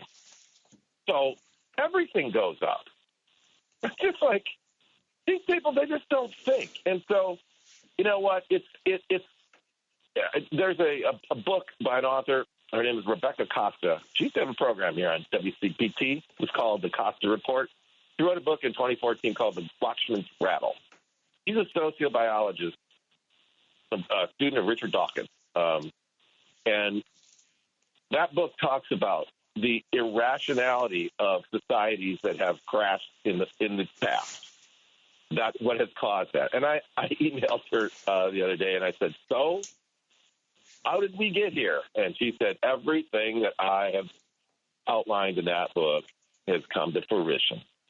And it's not going to be right away, but when it starts to unravel, it's going to unravel fast. And it's because, Einstein, I read a biography by him once, and he had a friend who was coming for U.S. citizenship, and I don't remember the guy's name, but Einstein said, before his citizenship hearing, he said, Albert, I think this Constitution, it could lead to fascism. And he didn't say why. The book didn't say why or how. All Einstein said was, don't bring that up at your hearing tomorrow. But really. Now you see how it can. And there's not just one recipe for fascism. Ignorance is you just stimulate people's anger, greed, mistrust, mostly anger. And what is the old proverb, the old adage? Never make a decision when you are angry. And that's exactly what tens of millions of people did. And not only that, of the 7 deadly sins, the one that is sometimes called sloth, is better, more accurately stated as apathy, might be the worst. People who didn't vote, who just couldn't be bothered again, they're responsible. So, yeah, people are going to get hurt. But, you don't have to be a pyromaniac to enjoy a good fire. And the setup is like exactly what Nero did. Nero started the burning of Rome, the fire, which is actually kind of a misnomer because Rome was perpetually on fire. There were always fires. He just helped make it worse so that he could blame these new cult of people, as they call them, these new Christians, for the fire. And then, of course, Nero helped go put it out. So it would look like, I'm doing all work to put out the fire that I started. And that's why then he executed the apostles, Paul and Peter, on October 13th in the year 64. This is just like irrationality. That's what it's coming down to. But in terms of deporting people, that's not going to be so easy. Do you remember the case that was in Stephen Breyer's book? I don't remember the name because I've never heard of it before. But it was where the Supreme Court ruled that some undocumented migrants who come here who had committed a crime were convicted, sentenced, and served their sentence after they got out of jail. They couldn't deport them because no countries would take them. So the Supreme Court that's going to be a problem. That's going to be a problem because the Supreme Court ruled that these criminals who had served sentence could remain free, not in custody and in the country, because there was nowhere to put them. But he also ruled in the same case that those who were seeking asylum who had not committed a crime could remain in custody pending their hearing, which is just this court is so full of beans. But it's going to be Paul. They got to move on. But I share some of those sentiments. I really do. Thank you, Paul. Yeah, you bet. Gregory, you're next. Good afternoon. Greg? Good afternoon. Yep. Can you hear me? Yes, sir. Can you hear me? Okay. Yes, sir. Excuse me, Mr. Eisendrath. In the spirit of having to look at where we need to change our messaging and in a way where we went wrong from your guest who graduated from law school way back in 1968, I want to say that I know that people are licking their wounds, that they're defensive, frustrated, angry that we lost the election, this historic election. And so when I've called into Chicago Public Radio, I have to say that with just a remark, you can be put down and made fun of by a host. And 2 of the hosts have done that, and one of the screeners made fun of me, and the host for that show repeated it. But I was able to sustain good communication with him. And then some of the callers, 2 or 3 of the callers called and made fun of me. But let me tell you that after attending, as I've stated before, after attending the European Nuclear Disarmament Conference in March of 1983 in West Berlin, when I took a year off from college in California while living in Kamala Harris's hometown, Oakland, there's a whole perspective about this NATO expansion issue that is very disturbing to even common Americans. And this is the 3rd time we've gone through this because I was 2 years and 10 months old when the Cuban Missile Crisis took place, which I remember with my World War I grandfather, veteran, telling me to shut up so he could watch the grainy black and white TV. Greg, I love the backstory, but get to make the point. I'm talking to a 30-year-old worker at a national retail store while I went in there, and we were talking about the election, and she said that she thought, not that she voted for Trump, but she said she thought that some people would have voted for him because they see him bringing the war to a close, where the war would continue on with Kamala Harris. And there's a chance of nuclear war in here. Americans are not dumb. And then I talked to a 25-year-old young man at O'Hare who works at O'Hare, and he's just dancing and happy. And I say, you're so happy after the election. We got to talking about the election. He thinks Donald Trump has already ended the war. For her to keep just pushing NATO, we're going to keep trying to defeat the Russians when this could blow up in our face, instead of bringing this to a treaty negotiation to end this war, is to not be sensitive to what a lot of Americans are doing. Now I understand your point. And a lot of people do share that. The question is, of course, what's the best way to create a stable, lasting peace in Europe and elsewhere in the world? And for my bet is not on the team that Donald Trump is bringing in, they have no record or even ideas for bringing in a stable peace. So I appreciate that. I don't disagree. I don't disagree with you. That point about NATO. I know people think NATO expansion. Some people don't think it's a good idea. Fair point. I'm not one of them, but I think tax on tips. No tax on tips. One of your hosts said she did come out with that first. I Google fact checked it, and there was a British Broadcasting Corporation article, BBC article, that stated that Trump came out with it first in June. She came out with it in August, and that's when they started calling her copycat Kamala. And then no tax on Social Security. This is low-hanging fruit to get millions of people behind you, and she dropped the ball because David Axelrod said that the Democratic Party has become a smart, one point at a time, college-educated suburbanite party. Well, you're going all over the place, Greg. We had you had me at a foreign policy discussion, and you went somewhere else. So we'll call back next week. We'll pick up another topic. All right. I'm going to move on now. Thank you. All right. Pam, you're next. Pam? Hello. I know time is limited. First, I'm going to say that Donald, now I'm saying the sexual abuser, the adjudicated sexual abuser, is not going to deport any white European undocumented workers. We know that that's not going to happen, so let's leave it there. But most importantly, I'm going to ask, what is the issue? Because the black voters in the Democratic Party, we got it right. We weren't happy with everything the Democratic Party did, but it was enough for us to say no to that adjudicated rapist. And I can't quite understand why wasn't that sufficient for the white voters. And that's men, women. We need to ask that question and delve into that. So I don't know, is that there's a faction? Because now I feel like as a black person that those voters in the party, they're not allied with us. So I'm still trying to determine what was going on. And then also we want to know about what population, black voters, white voters, what about the Asian and Jewish voters?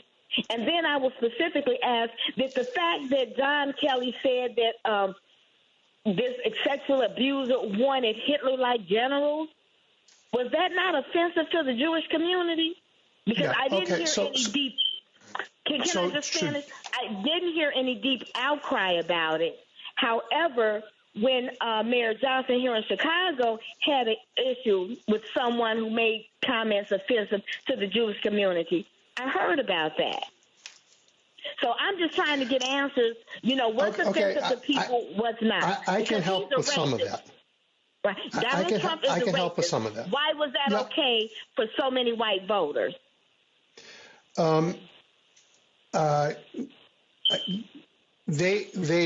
Here's what I think. First, what I'm hearing from you on top of what you actually asked, and I'm going to get to that, is the pain of how could the people that I thought were my allies let me down and let the country down like this? And I share that pain. I do. Supposed to be our allies, right? That's what they claim. Yeah, I know. So I don't want to speak for people who aren't me. But that's important.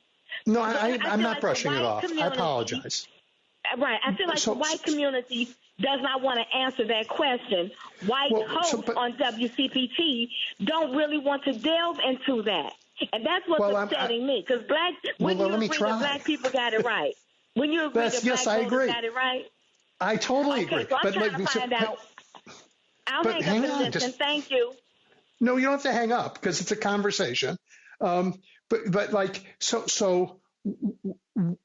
been a long time since white voters have voted for a Democrat. The majority of white voters have voted Republican for decades. And we've tried to make inroads. Joe Biden made some, and Donald Trump won some of it back, no question.